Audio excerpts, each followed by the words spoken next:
আসসালামু আলাইকুম। আমি doctor Anwarul Islam, ফেসবি resident NICVD. আপনাদের জেনেসিসের অনলাইন ক্লাসে সবাইকে স্বাগতম জানাচ্ছি। আজকে আমাদের জেনেসিসের যে গুরুত্বপূর্ণ ক্লাস সেটা হচ্ছে ইনফ্লামেশন। রেসিডেন্সির এমডি যে কোনো ফ্যাকাল্টির জন্য, এমডি এবং ডিপ্লোমার জন্য ইনফ্লামেশন খুব গুরুত্বপূর্ণ একটা chapter. Diploma, residency, MD, MS, MRCP, FCPS সব পরীক্ষাতে ইনফ্লামেশন একটা সমান গুরুত্ব বহন করে এমন একটা টপিকস। সহজ একটা টপিকস, কিন্তু দেখা গেছে সহজ কিন্তু গুরুত্বপূর্ণ টপিকস হওয়ার কারণে আমাদের গতানুগতিক যে কোনো প্রতিযোগিতামূলক পরীক্ষায় ইনফ্লামেশনের গুরুত্ব অনেক অনেক বেশি। এবং এখান থেকে কোশ্চেন আসে, খুবই পেইড কোশ্চেন আসে, বেসিক কোশ্চেন আসে। এবং এখানে যদি আমরা সহজে আমাদের বেসিকটা ক্লিয়ার রাখতে পারি, তাহলে দেখা যাবে আমাদের যে কোনো পরীক্ষায় এখান থেকে যেই পেইড মার্কটা আসে সেটা আমরা ইজিলি ক্যারি করতে পারবো। আজকে আমরা চেষ্টা করব আমাদের এই লেকচারের মাধ্যমে আমাদের ইনফ্লামেশন রিলেটেড যেই সমস্যাগুলো আছে, যেই টপিকসগুলো পরীক্ষায় ঘুরে ফিরে বারবার আসে, এবং যেই যেই টপিকস থেকে আমরা সাধারণত ইজিলি না মানে সচরাচর ভুল করে থাকি, সেই জায়গাগুলো আমরা ধরে ফেলার চেষ্টা করব। আমাদের চেষ্টা থাকবে সর্বাত্মক, আপনাদের সর্বাত্মক মনোযোগ কামনা করতেছি। আশা করি আপনাদের আজকের পর ইনফ্লামেশনের ভীতি যদি থেকে থাকে অনেকাংশে কেটে যাবে, এটা আমরা আশা করতে পারতেছি। এবং আমরা চেষ্টা করব আমাদের এই ইনফ্লামেশন রিলেটেড যেই জায়গাগুলো থেকে পরীক্ষায় বারবার আসে সেই জায়গাগুলো একটু ফোকাস করার জন্য, যে জায়গাগুলোতে আমাদের বোঝার একটু সমস্যা আছে সেই জায়গাগুলো একটু বুঝে ক্ল্যারিফাই করার জন্য। আশা করি এই মুহূর্তে আপনাদের সবার সামনে আমাদের আপডেটেড শিটটা আছে। সবাই আমাদের সামনে এখনো যদি না থেকে থাকে শিটটা খুলবো, কারণ আমাদের আজকের ক্লাসটা আমাদের বোর্ড ওয়াইজ এবং আপনাদের শিট ওয়াইজ এই দুইটা কম্বাইন্ড মিলে আমাদের আজকের ক্লাসটা সাজানো। আশা করি আমাদের এই যেহেতু একদম সামনাসামনি ইন্টারেক্টিভ করার সুযোগ হচ্ছে না, আমরা আশা করি আমাদের এই লেকচার শিটের মাধ্যমে আমরা ইন্টারেক্টিভ অনেকগুলো কোশ্চেনের অ্যান্সার নিয়ে নিতে পারবো। আমি চেষ্টা করব আমাদের লেকচার ক্লাসে গতানুগতিক যেই কোশ্চেনগুলো করা হয় স্টুডেন্টদের পক্ষ থেকে সেই কোশ্চেনগুলো এখানে বলে দেওয়ার জন্য। তো যেটা বলতেছিলাম, আশা করি আপনাদের সবার সামনে আমাদের আপডেটেড শিটটা আছে। আমরা প্রথমেই শিটটা দাগিয়ে নিব।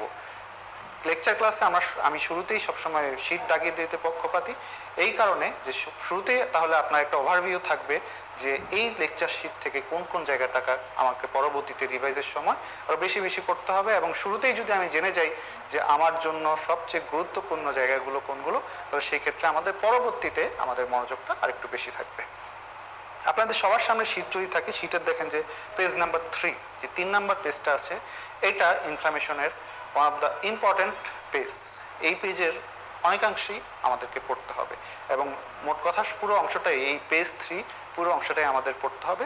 সাধারণত ইনফ্লামেশন থেকে কোশ্চেন থাকলে এখান থেকে একটা কোশ্চেন থাকে এবং এই জায়গাতেই একটু ভুল হওয়ার সম্ভাবনা থেকে যায়। তারপরে আমরা দেখব পেজ নাম্বার 5, যে একটা সহজ একটা বক্স আছে, ডিফারেন্স বিটুইন এক্সুডেট অ্যান্ড ট্রান্সুডেট। এই জায়গাটা আমরা বিভিন্ন পরীক্ষায় অনেকাংশে পড়ে আসছি, আমাদের এমবিবিএস লাইফেও আমরা এই পার্থক্যটা পড়ে আসছি। এখনো আমাদেরকে পড়তে হবে পরীক্ষার জন্য সহজ একটা জায়গা, অলরেডি আমরা জানি। জাস্ট আজকে আমরা একটু রিক্যাপাচুলেট করব এবং দেখব পরীক্ষায় এখান থেকে কি কি কোশ্চেন আসে। তারপরে আমরা চলে আসবো হচ্ছে পেজ নাম্বার 6। পেজ নাম্বার 6-এ একদম নিচ বরাবর দেখেন লিউকোসাইট এক্সট্রাভেসেশন একটা জায়গা দেয়া আছে। এই লিউকোসাইট এক্সট্রাভেসেশন জায়গাটা আমাদেরকে একটু পড়তে হবে।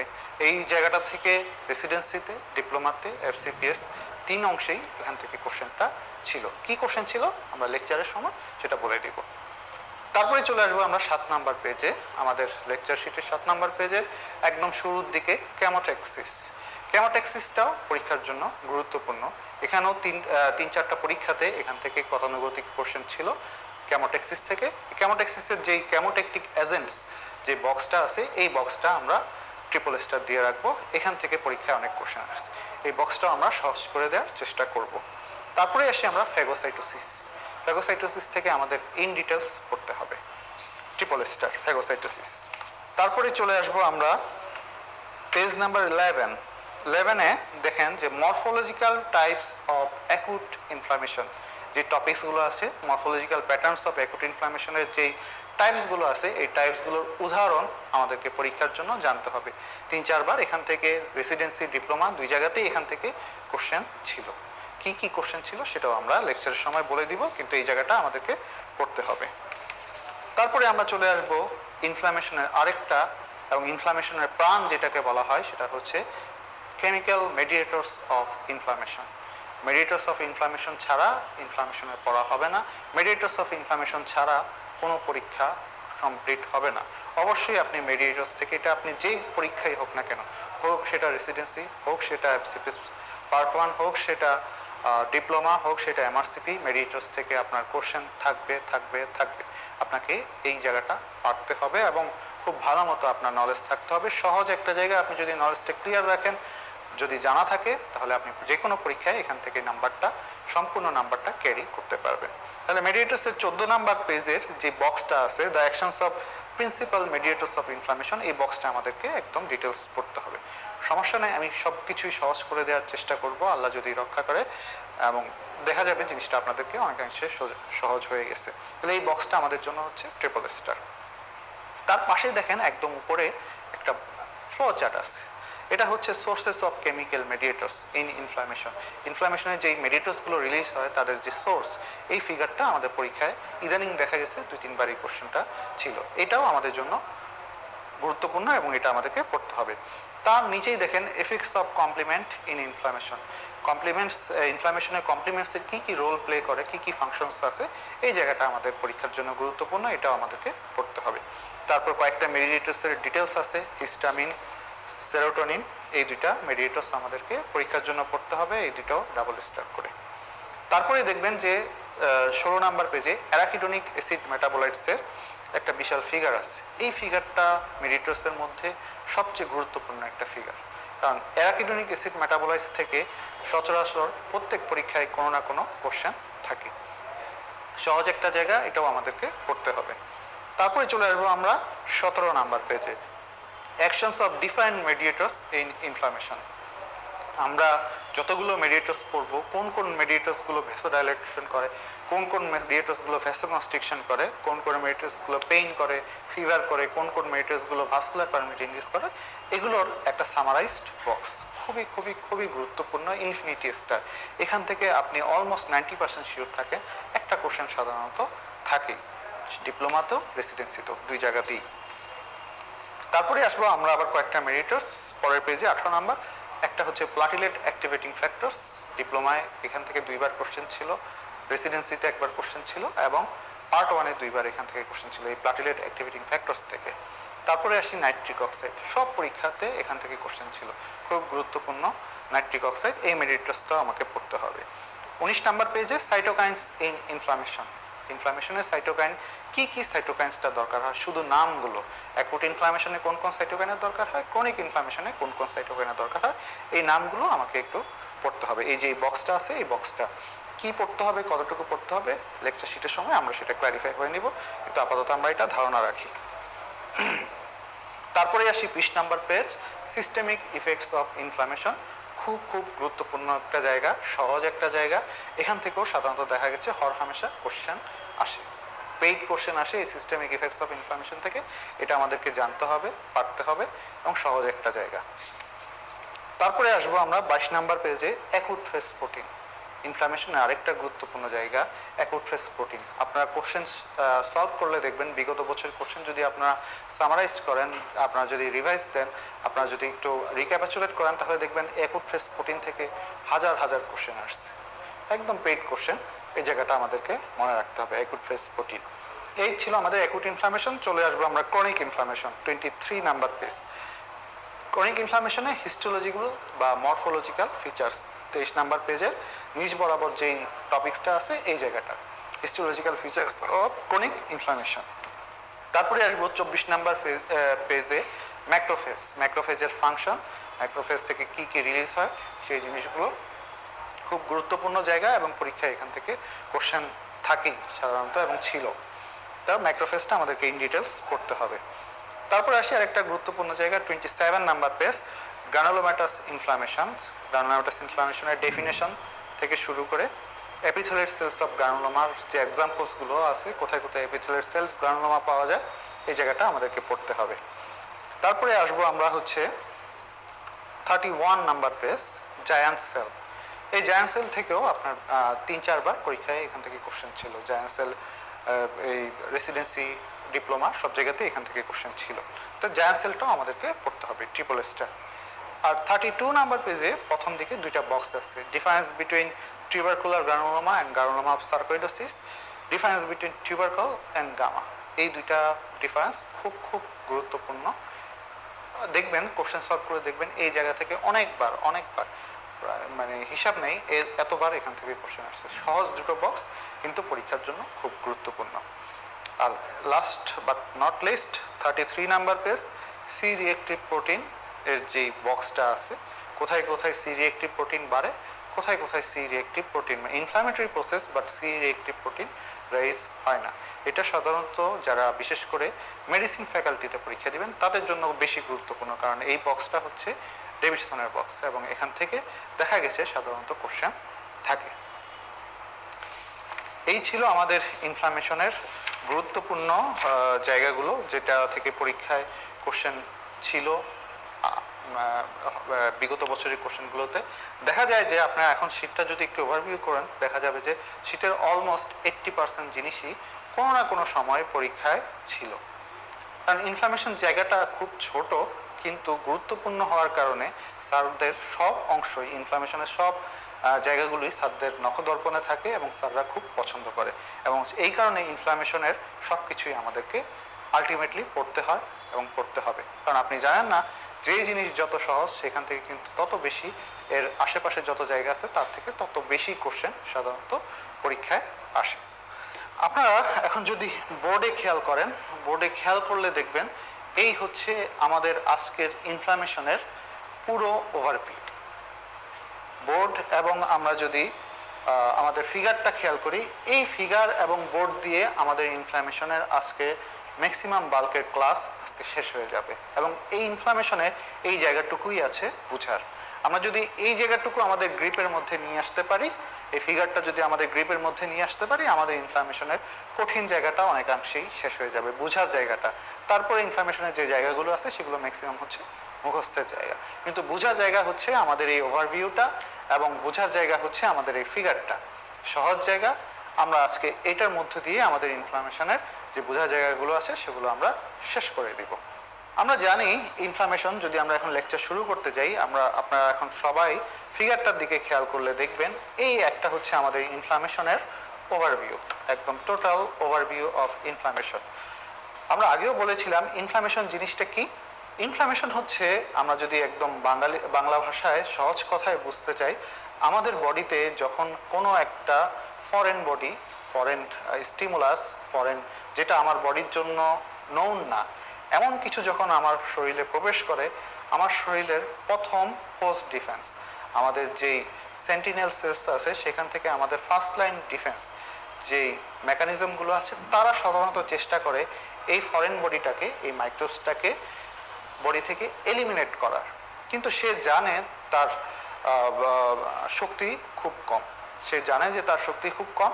এই কারণে সে কি করে, আমার বডির যে মূল ডিফেন্স মেকানিজম আছে যেটা হচ্ছে লিউকোসাইট, তাদেরকে সে রিক্রুট করে, তাদেরকে সে সিগন্যাল পাঠায় যে আমার বডিতে একটা ফরেন বডি ঢুকে গেছে, তাড়াতাড়ি তোমরা চলে আসো। দেখেন এখানে যে আমাদের বডির যে সেন্টিনেল সেলসগুলো আছে তারা কিছু মেডিয়েটরস রিলিজ করে। এই মেডিয়েটরসটা কেন রিলিজ করতেছে?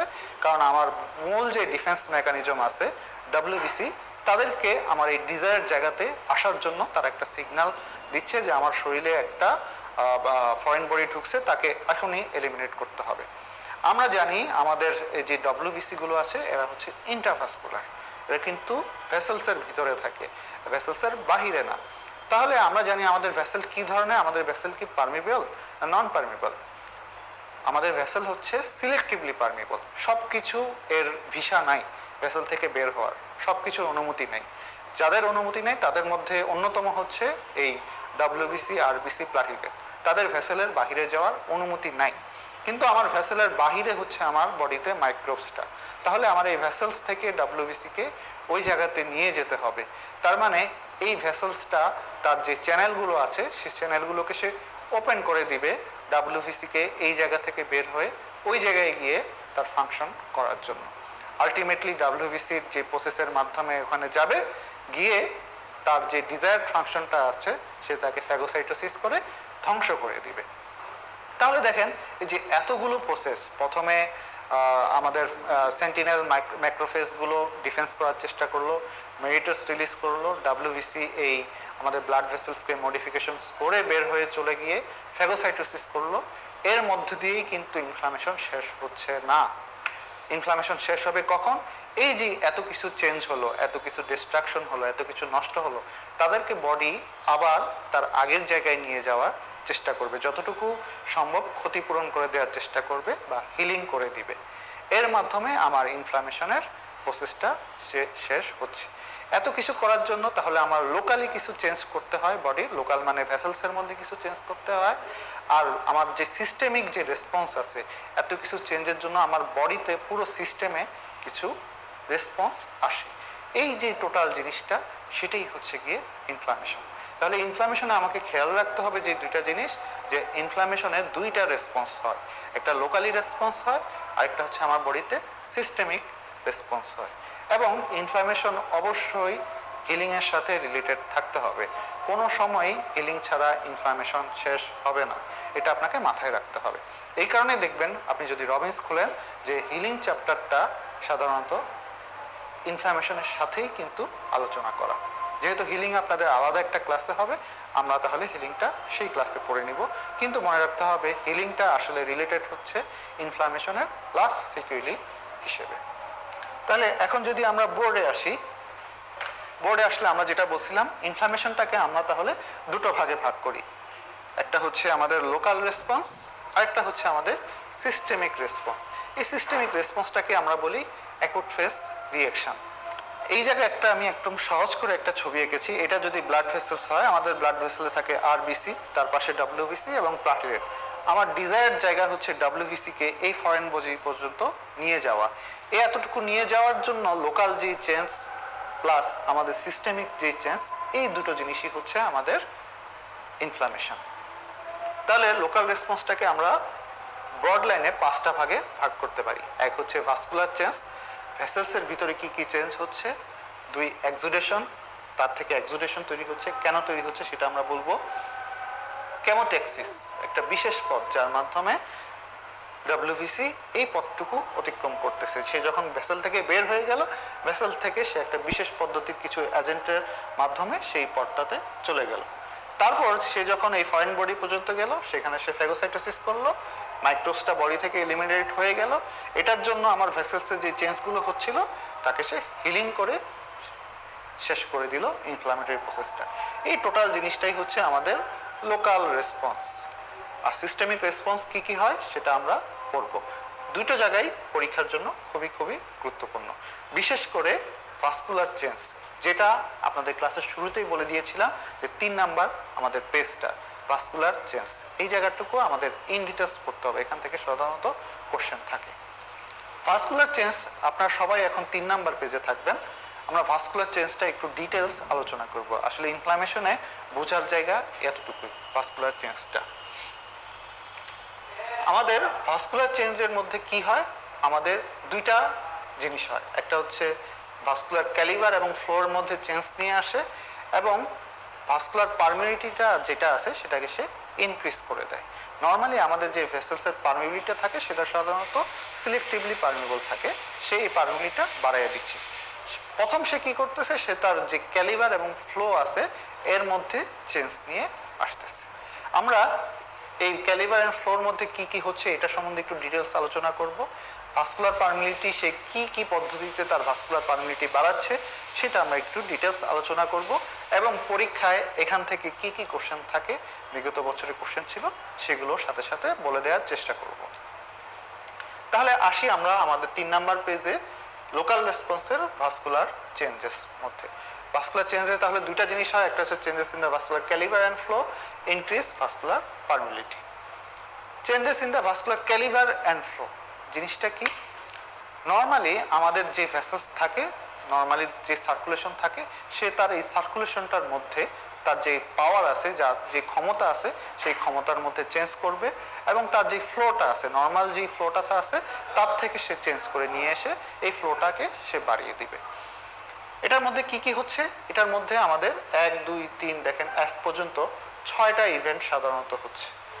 কি কি হচ্ছে? ভ্যাসোডাইলেটেশন হয়, ইনক্রিজ আর্টেরিয়াল ব্লাড ফ্লো হয়, স্টেসিস হয়, মার্জিনেশন অফ লিউকোসাইটস হয়, changes in the lymphatic vessels and lymph node হয় এবং ট্রানজিয়েন্ট ভ্যাসোকনস্ট্রিকশন হয়। ট্রানজিয়েন্ট ভ্যাসোকনস্ট্রিকশনটা আপনাদের শীটে আছে শুরুতে, কিন্তু আমি লিখেছি সবার শেষে। কেন লিখেছি সেটা আপনাদেরকে এখনই আমি বলতেছি। প্রথমে আসি হচ্ছে আমাদের ভ্যাসোডাইলেটেশন। কেন ভ্যাসোডাইলেটেশন হচ্ছে? আমরা যদি আপনাদের শীটের জায়গাগুলো এখন একটু খেয়াল করি, ভ্যাসোডাইলেটেশন এই জায়গাটুকু যদি আমরা খেয়াল করেন, ভ্যাসোডাইলেটেশন আমরা জানি আমাদের ডিজায়ার জায়গা হচ্ছে ডব্লিউবিসি। ডব্লিউবিসিকে আমাদের এই ফরেন বডির জায়গাতে নিয়ে যেতে হবে, এই জায়গাটাতে আমাদের ডব্লিউবিসিকে নিয়ে যেতে হবে। নর্মালি জানি আমাদের বডির মধ্যে নর্মালি সার্কুলেশনে ডব্লিউবিসি সার্কুলেশন হচ্ছে 4 থেকে 11,000। তার মানে আমাদের ভেসেলসের ক্যাপাসিটি হচ্ছে ডব্লিউবিসিকে ধারণ করা 4 থেকে 11,000। সাপোজ আপনি যেই রুমে আছেন এর ক্যাপাসিটি হচ্ছে 11,000। এখন আপনার রুমটাকে ইচ্ছা করলে একটু ফ্লেক্সিবল রুম, ইচ্ছা করলে আপনি পার্টিশন খুলে এই রুমটাকে বাড়াতে পারেন। তো কোনো কারণে আপনার এই রুমের 11,000 জনের মধ্যে আপনার 16,000 জন ঢুকে গেল, তাহলে তাদেরকে আপনি অ্যাকোমোডেট কিভাবে করবেন? আপনার এই জায়গাটাকে আপনি এক্সপ্যান্ড করে দিবেন, আপনি আপনার ক্যালিবারটাকে চেঞ্জ করে নেবেন, আপনার যে ধারণ ক্ষমতা আছে সেটাকে আপনি বাড়িয়ে দিবেন, আপনি পার্টিশনগুলো তুলে দিবেন যাতে 16,000 জনকে আপনি ক্যাপাসিটেট করতে পারেন। সেম জিনিস happened here, same thing happens here. Vasodilation কেন ভেসেলস করতেছে? আমার বডিতে অনেক বেশি ডব্লিউবিসির দরকার হচ্ছে, অনেক বেশি লিউকোসাইটসের দরকার হচ্ছে। আমাদের দেখা গেছে এই কারণে আমরা অ্যাকুট ইনফ্লামেশনে, ইনফ্লামেটরি প্রসেসে ডব্লিউবিসি কাউন্ট অনেক বেশি পাই। এই বেসিক কিন্তু এখান থেকেই ডেভেলপ করা, এই জিনিসগুলো এখান থেকে ডেভেলপ করা। ভ্যাসোডাইলেশনের যে অংশগুলো আমাদেরকে পরীক্ষার জন্য খুব ভালো মতো পড়তে হবে এবং বিগত বছরেও এখান থেকে কোশ্চেন ছিল, সেটা কি? দেখেন, vasodilation is induced by actions of several mediators, notably histamine. এই জায়গাটুকু মেইন মেডিয়েটরস, অনেকগুলো মেডিয়েটরস ভ্যাসোডাইলেশন করে, এর মধ্যে মেইন মেডিয়েটরস হচ্ছে হিস্টামিন। এই জায়গাটা পরীক্ষায় ছিল পার্শিয়ালি হিস্টামিন না, আমাদের ভ্যাসোডাইলেশনের মেইন mediators হচ্ছে হিস্টামিন।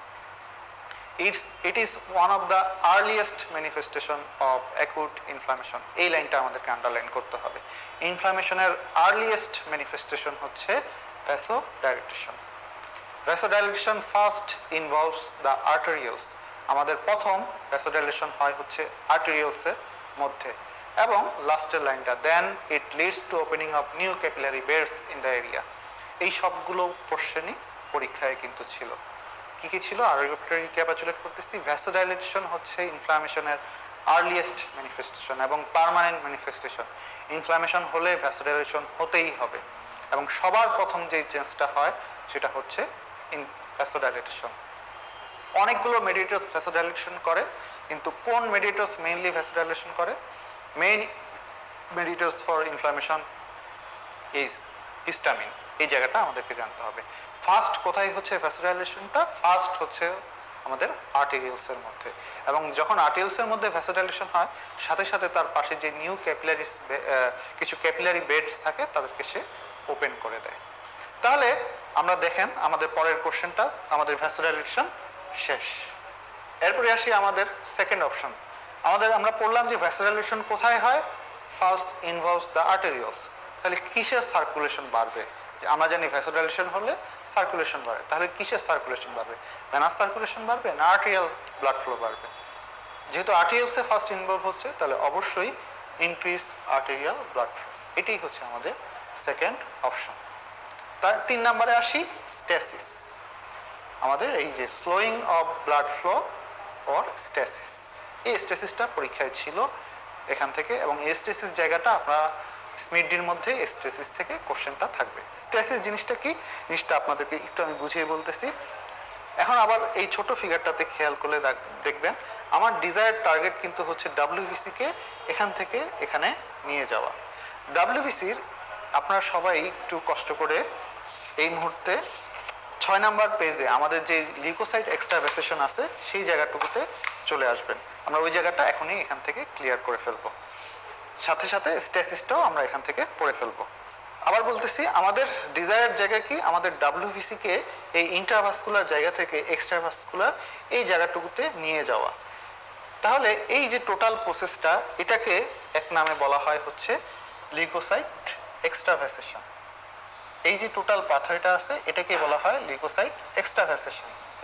এর মধ্যে কি হচ্ছে, লিউকোসাইটকে প্রথমে এটার গায়ে লাগতে হবে, অ্যাডিশন হতে হবে। অ্যাডিশন হওয়ার পর সেইখান দিয়ে এতটুকু জায়গা ট্রান্সমাইগ্রেশন হবে এবং এই যে স্পেশাল পাথওয়েটা কিছু কিছু এজেন্টের মাধ্যমে সে পার হবে, এটাকে আমরা বলি কেমোটেক্সিস। তাহলে এই যে তিনটা প্রসেস মিলেই হচ্ছে আমাদের লিউকোসাইট এক্সট্রাভাসেশন, অ্যাডহেশন, ট্রান্সমাইগ্রেশন এবং কেমোটেক্সিস। আমাদের পরীক্ষার জন্য গুরুত্বপূর্ণ হচ্ছে অ্যাডহেশন এবং হচ্ছে কেমোটেক্সিস। কেমোটেক্সিসটা আমরা একটু পরেই পড়ব। অ্যাডিশনটা আমাদেরকে এখন একটু জানতে হবে। আপনারা জায়গাটুকু দেখলে দেখবেন আমাদের শরীরে কিভাবে লিউকোসাইট অ্যাডিশন হয়। লিউকোসাইট অ্যাডিশন হওয়ার জন্য 4 ধরনের মলিকুলস আছে: সিলেকটিন, ইন্টেগ্রিন, ইমিউনোগ্লোবুলিন এবং mucin like glycoprotein. Following are the addition molecules present in the body. এইভাবে কোশ্চেনটা ছিল। তাহলে কি কি ছিল, কি কি আছে? Selectin, integrin, immunoglobulin and mucin like glycoprotein. এর মধ্যে গুরুত্বপূর্ণ হচ্ছে সিলেকটিন এবং ইন্টেগ্রিন।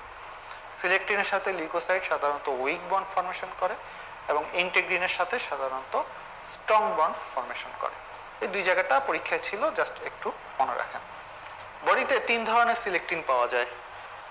এটার সাথেই কিন্তু আমাদের স্ট্যাসিসটা আসবে, এই কারণে আমি একটু পিছন থেকে শুরু করলাম। সিলেকটিন 3 ধরনের পাওয়া যায়: ই সিলেকটিন, পি সিলেকটিন আর হচ্ছে এল সিলেকটিন। এটা হচ্ছে সিলেকটিন, ই, পি, এল। নাম দিয়ে বোঝা যায় এন্ডোথেলিয়ামের গায়ে যে সিলেকটিনটার সাথে সেটার নাম হচ্ছে ই সিলেকটিন, প্লাটিলেটের গায়ে যে সিলেকটিনটা থাকে সেটার নাম হচ্ছে পি সিলেকটিন এবং লিউকোসাইটের নিজের গায়ে যে সিলেকটিনটা থাকে সেটার নাম হচ্ছে এল সিলেকটিন। লিউকোসাইটের গায়ে কেন সিলেকটিন থাকে? আমরা যখন আমাদের কোনো ভর্তি ফর্ম অথবা কোনো ফর্ম ফিল আপ করি যেখানে আমাদের ছবি পেস্ট করতে হয়, সেখানে আমরা সাধারণত কি করি? আমরা সাধারণত নিজেদের ছবির পিছনে একটা আঠা লাগাই, একটা প্রলেপ আঠা লাগাই, তারপর ফর্মের ভিতর গিয়ে আবার একটু আঠা লাগাই, যাতে আমাদের বন্ডটা সুন্দর হয়, পারফেক্ট হয়। একই রকম লিউকোসাইটের নিজের গায়ে এল সিলেকটিন থাকে, একটা আঠা লেগে থাকে, যাতে সে প্রথমে প্লাটিলেটের গায়ে লেগে এন্ডোথেলিয়ামের গায়ে লেগে এই জায়গাটুকু পার হতে পারে। পরীক্ষায় জাস্ট এই সিম্পল জায়গাটুকু কোশ্চেন ছিল, কি কি সিলেকটিন মলিকুলস বডিতে আছে, ই, পি, এল, অথবা কোথায় কোথায় সিলেকটিন মলিকুলস আছে। এন্ডোথেলিয়ামে আছে, প্লাটিলেটে আছে আর হচ্ছে লিউকোসাইটের মধ্যে আছে। বাকি জায়গাটুকু লিউকোসাইট ইন্টেগ্রিন। আমরা বলেছিলাম ইন্টেগ্রিনের সাথে লিউকোসাইট স্ট্রং বন্ড ফর্মেশন করে, এই স্ট্রং বন্ড ফর্মেশন করে কেমোটেক্সিস হয়ে চলে যাচ্ছে। এখন আসি আমাদের লিউকোসাইট এক্সট্রাভাসেশনটা শেষ। আমাদের জায়গাটুকু স্ট্যাসিস জিনিসটা কি বলেছিলাম। প্লাটিলেট দেখেন, আমাদের 3টা ব্লাড সেলের ডিরেকশন দেখেন। আরবিসি সাধারণত মাস বরাবর থাকে, ডাব্লিউবিসি তার পাশে থাকে এবং এন্ডোথেলিয়ামের গায়ে গায়ে লেগে থাকে হচ্ছে প্লাটিলেট। তাহলে ডাব্লিউবিসি কে এই ট্রান্সমাইগ্রেশন পর্যন্ত যেতে হলে আগে প্লাটিলেটকে ওভারকাম করতে হবে। এই কারণে ধরেন এই চ্যানেলটা দিয়ে ডাব্লিউবিসি বের হবে, এই কারণে আগে এখানের গায়ে প্লাটিলেট লাগা শুরু করে, প্লাটিলেট অ্যাগ্রিগেশন হয়। কেন? সে লিউকোসাইটকে হেল্প করবে এই জায়গাটুকু পার হওয়ার জন্য। তখন দেখা যায় ডাব্লিউবিসি বা লিউকোসাইট পি সিলেকটিনের সাথে এল সিলেকটিন লেগে লেগে এখানে একটা প্লাগের মতো তৈরি করে। কেন? সে এখান থেকে বের হয়ে যাবে। তার মানে আমাদের যে লুমিনাল ডায়ামিটারটা ছিল এই জায়গাতে আরবিসিটা একটু বাধাপ্রাপ্ত হচ্ছে, আরবিসিটা এখানে সেডিমেন্টেশন হয়ে যাচ্ছে, আরবিসি এখানে সেডিমেন্টেশন হয়ে এখানে আরবিসির একটা প্যাক হয়ে যাচ্ছে এবং ভিসকোসিটি বেড়ে যাচ্ছে। একটু পরে আমরা দেখবো এক্সোডেশন হয়। এক্সোডেশন হওয়া মানে এখান থেকে ফ্লুইড পোর্শনও বের হয়ে যাওয়া, এখান থেকে ফ্লুইড বের হয়ে যাচ্ছে, প্রোটিন রিচ ফ্লুইড বের হয়ে যাচ্ছে। আলটিমেটলি এখানের যে ওয়াটার কন্টেন্ট আছে সেটা রিডিউস হচ্ছে। তার মানে আমার লোকালি যে ভিসকোসিটি আছে এই ভিসকোসিটিটা বেড়ে যাচ্ছে। এই টোটাল জিনিসটাই হচ্ছে স্ট্যাসিস, যেটা পরীক্ষার জন্য গুরুত্বপূর্ণ এবং পরীক্ষায় কোশ্চেন ছিল। আশা করি সবাই এটা বুঝতে পারছেন। তাহলে স্ট্যাসিসটা দেখবো। তাহলে এটা কি? Exudation of protein rich fluid, micro circulation is packed with red blood cell, যেটা আমরা দেখলাম, এবং ইনক্রিজ ভিসকোসিটি অফ ব্লাড। আপনারা এই স্মিথডির কোশ্চেনটা খেয়াল করে দেখবেন যে স্ট্যাসিস কন্টেন্টস এবং পরীক্ষায় ছিল। এটা কি হবে? তাহলে আমাদের স্ট্যাসিসে আমরা কি দেখতেছি? তাহলে ভিসকোসিটি বেড়ে যাচ্ছে, আরবিসি প্যাকড হয়ে যাচ্ছে, যেটাকে আমরা বলি রোয়ালে ফরমেশন। এই কারণেই কিন্তু ইএসআর রাইজ হয়। যে কোনো ইনফ্লামেশনে ইএসআর অনেক বেশি রাইজ হয় আরবিসি প্যাকড হয়ে নিচে জমে যাওয়ার কারণে। বিভিন্ন রিঅ্যাক্টিভ প্রোটিন তৈরি হয়, তাদের সাথে মিলে আরবিসিটা প্যাকড হয়ে নিচে নেমে যায়, যার ফলে ইএসআর অনেক রেস্ট হয়। এটাকে বলা হয় আরবিসি রোলে ফরমেশন বা আরবিসি অ্যাগ্রিগেশন। আলটিমেটলি আমাদের এখান থেকে ওয়াটার কন্টেন্ট বের হয়ে যাচ্ছে, প্রোটিন রিচ ফ্লুইড বের হয়ে যাচ্ছে এক্সুডেশন ফরমেশনের জন্য, যার ফলে আমাদের লোকাল যে ভিসকোসিটি আছে, ব্লাড ভিসকোসিটি বেড়ে যাচ্ছে। এই যে টোটাল জিনিসটা, এটাই হচ্ছে কি স্ট্যাসিস। এবং লাস্ট বলতে মার্জিনেশন অফ লিউকোসাইট। আমরা মার্জিনেশন অফ লিউকোসাইটটা পড়ে ফেললাম। লিউকোসাইট মার্জিনেশন কোন কোন মলিকুলের মাধ্যমে হচ্ছে? সিলেক্টিন, ইন্টেগ্রিন, ইমিউনোগ্লোবুলিন এবং মিউসিন লাইক গ্লাইকোপ্রোটিন। আমি এই জিনিসটা একটু আগে শুরু করলাম যাতে আপনি স্ট্যাসিসটা ভালো মতো বুঝেন, এবং কেমোট্যাক্সিসটা আমরা পরে পড়ব। তাহলে এটাই হচ্ছে আমাদের মার্জিনেশন অফ লিউকোসাইট। লিউকোসাইট মার্জিনেশন হচ্ছে যাতে সে বের হয়ে ফরেন বডি পর্যন্ত চলে যেতে পারে। আপনাদের শীটে যে জিনিসটা নেই, কিন্তু নতুন রবিন্সে যে জিনিসটা আছে, এই জায়গাটা আপনাকে তুলতে হবে। Changes in the lymphatic vessels and lymph node. জিনিসটা কি? আমরা জানি যে কোনো সার্কুলেশনের সাথে অ্যাডজাসেন্ট কিন্তু লিম্ফেটিক ভেসেলস থাকে, এবং লিম্ফেটিক ভেসেলসগুলো আমাদের লিম্ফ নোডে গিয়ে শেষ হচ্ছে। যে কোনো ভেসেলসের সাথে অ্যাডজাসেন্ট লিম্ফ নোড কেন থাকে, লিম্ফেটিক ভেসেলস কেন থাকে? আমাদের ভেসেলসের মধ্যে অনেক সময় হাই মলিকুলার ওয়েস্ট প্রোডাক্ট তৈরি হয়, যেটা ব্লাড ভেসেলসের মাধ্যমে যাওয়াটা আমার বডির জন্য টক্সিক। এই হাই মলিকুলার ওয়েস্ট প্রোডাক্টগুলো এই লিম্ফেটিক ভেসেলসের মাধ্যমে গিয়ে লিম্ফ নোডে গিয়ে শেষ হয়। সাধারণত অনেকগুলো ফাংশনের মধ্যে একটা হচ্ছে মেইন ফাংশন। তার মানে আমার যখন এখানে একটা মেটাবলিক প্রসেস, অনেকগুলো ডাব্লিউবিসি যাচ্ছে আসতেছে, এখানে মেটাবলিক প্রসেস তৈরি হচ্ছে অনেক বেশি, মেটাবলিক ওয়েস্ট প্রোডাক্টও বেশি তৈরি হচ্ছে, যার ফলে লোকাল যে লিম্ফেটিক ভেসেলস আছে তার মধ্যে একটা রিঅ্যাকশনারি প্রসেস চলতেছে। এই সেম জিনিসগুলো আমার এই লিম্ফেটিক ভেসেলস এবং লিম্ফ নোডেও হচ্ছে। তার মানে আমার কোনো ভেসেলসের মধ্যে যদি ইনফ্ল্যামেটরি প্রসেস চলতে থাকে, তার অ্যাডজাসেন্ট যে লিম্ফেটিক ভেসেলস আছে এবং লিম্ফ নোড আছে, তাদের ক্ষেত্রে সে একই ইনফ্ল্যামেটরি প্রসেসটা চলতে থাকে। এই কারণেই ক্লিনিক্যালি আমরা যখন কোনো ইনফ্ল্যামেটরি প্রসেসে ক্লিনিক্যালি এক্সামিনেশন করতে যাই, আমরা লোকাল লিম্ফ নোডকে এনলার্জ এবং টেন্ডার পাই। এই হচ্ছে একটা। এখন দেখেন, লাস্ট টাইম লিখেছি হচ্ছে ট্রানজিয়েন্ট ভ্যাসোকনস্ট্রিকশন, যেটা আপনাদের শুরুতে ছিল। আমরা যখন থার্ড ইয়ারে ছিলাম, আমরা যখন শুরু করেছিলাম, আমরা জানতাম, আমরা যেটা পড়েছিলাম যে কোনো ইনফ্ল্যামেটরি প্রসেসের আগে ট্রানজিয়েন্ট ভ্যাসোকনস্ট্রিকশন হয়। ট্রানজিয়েন্ট ভ্যাসোকনস্ট্রিকশন হয় যে কোনো ইনফ্ল্যামেটরি প্রসেসের শুরুতে। এই জায়গাটুকু এখন চেঞ্জ হয়ে গেছে। বলতেছে, আপনারা এখন একটু খেয়াল করলে দেখবেন, it is an inconstant finding and usually persist for a few seconds. Inconstant finding, বা যদি সোজা করে বলতে পারি চাই যে inflammation may or may not preceded by transient vasoconstriction. মানে ইনফ্লামেটরি প্রসেসে ভ্যাসোকনস্ট্রিকশন হতেও পারে, নাও হতে পারে, হবেই এমন কোনো কথা নাই, হতেও পারে নাও হতে পারে। এটাই হচ্ছে ইনকনস্ট্যান্ট ফাইন্ডিং। এবং যদি হয় সেটা হবে খুব কম সময়ের জন্য, খুবই ট্রানজিয়েন্ট। কোন কোন মেডিয়েটার্স এই ভ্যাসোকনস্ট্রিকশনগুলো করে? মেইনলি থ্রম্বাক্সিন A2 এবং লিউকোটাইন C4, D4 আর হচ্ছে E4, এই তিনটা মেডিয়েটার্স করে। এই হচ্ছে আমাদের changes in the vascular calibre and flow. এখন আসি এখান থেকে পরীক্ষায় কোন জায়গাটুকুতে আমাদের সমস্যা হয়। পরীক্ষায় কোশ্চেন কয়েকভাবে থাকে এবং ছিল। যদি আমাদেরকে কোশ্চেন থাকে following changes occur in vascular calibre and flow, দিল ভ্যাসোডাইলেটেশন, ভ্যাসোকনস্ট্রিকশন, আর আগে পিছে কিছু নাই, ভ্যাসোডাইলেশন, ভ্যাসোকনস্ট্রিকশন, তারপর বাকি ইত্যাদি ইত্যাদিগুলো। আপনি কোনটা ট্রু দিবেন, কোনটা ফলস দিবেন, নিজে নিজে একটু মেমোরাইজ করার চেষ্টা করেন। এখনই বললাম যদি শুধু ভ্যাসোকনস্ট্রিকশন ভ্যাসোডাইলেশন থাকে আপনাকে দুটোই ট্রু দিতে হবে, কারণ আমাকে আগে পিছিয়ে কিছু বলে নেই যে ইনফ্ল্যামেটরি প্রসেসে ফলোইং চেঞ্জেস মে অকার, ভ্যাসোডাইলেশনও হতে পারে ভ্যাসোকনস্ট্রিকশনও হতে পারে। কিন্তু যদি বললো in vascular events of inflammation, তারপর আপনাকে স্টেম দিয়ে দিল আর্লিয়েস্ট ম্যানিফেস্টেশন ইজ ভ্যাসোকনস্ট্রিকশন, আপনি কি ট্রু দিবেন না ফলস দিবেন? অবশ্যই এটা ফলস দিবেন। আর্লিয়েস্ট ম্যানিফেস্টেশন আমরা দেখলাম হচ্ছে ভ্যাসোডাইলেশন, আর্লিয়েস্ট কথাটা অলওয়েজ যাবে হচ্ছে ভ্যাসোডাইলেশনের সাথে। যদি বললো in vascular events of inflammation there is a transient vasodilation, no, false, transient সবসময় ভ্যাসোকনস্ট্রিকশনের সাথে। যদি বললো in vascular events of inflammation there is always vasoconstriction, এভাবে কিন্তু স্টেম ছিল এবং থাকার সম্ভাবনা আছে। তাহলে যদি অলওয়েজ বলে, আমরা একটু আগে বললাম যে ইনফ্লামেশনে অলওয়েজ ভ্যাসোকনস্ট্রিকশন হবে না, হতেও পারে নাও হতে পারে। কিন্তু আদার হ্যান্ড যদি আপনাকে বলে in inflammation there is always vasodilation, তাহলে আপনাকে ট্রু দিতে হবে। ইনফ্লামেশন অবশ্যই অবশ্যই ভ্যাসোডাইলেশন দিয়ে হতে হবে, এটা একটা পার্মানেন্ট। আর বাকি যে কোশ্চেনগুলো ছিল সেটা আপনাদেরকে বললাম। তাহলে এই ভাস্কুলার ইভেন্টসের changes in the vascular calibre and flow থেকে আমাকে এই জায়গাগুলো মনে রাখতে হবে এবং যে পেজটা এটা আমাদেরকে খেয়াল রাখতে হবে। এখন আসি increase vascular permeability. Vascular permeability ইনক্রিজের যে জায়গাটুকু, আমরা জাস্ট একটু ফিগারটাতে এসে আবার এখানে চলে আসবো। ফিগারটা যদি আবার আমরা খেয়াল করি, দেখেন আপনাদের শীটে দেখেন vascular permeability, increase vascular permeability. আমরা বলেছিলাম ভ্যাসেলস কিন্তু পারমিবল না, কার জন্য? বিশেষ করে ডাব্লিউবিসি, আরবিসি এবং প্লাটিলেটের জন্য।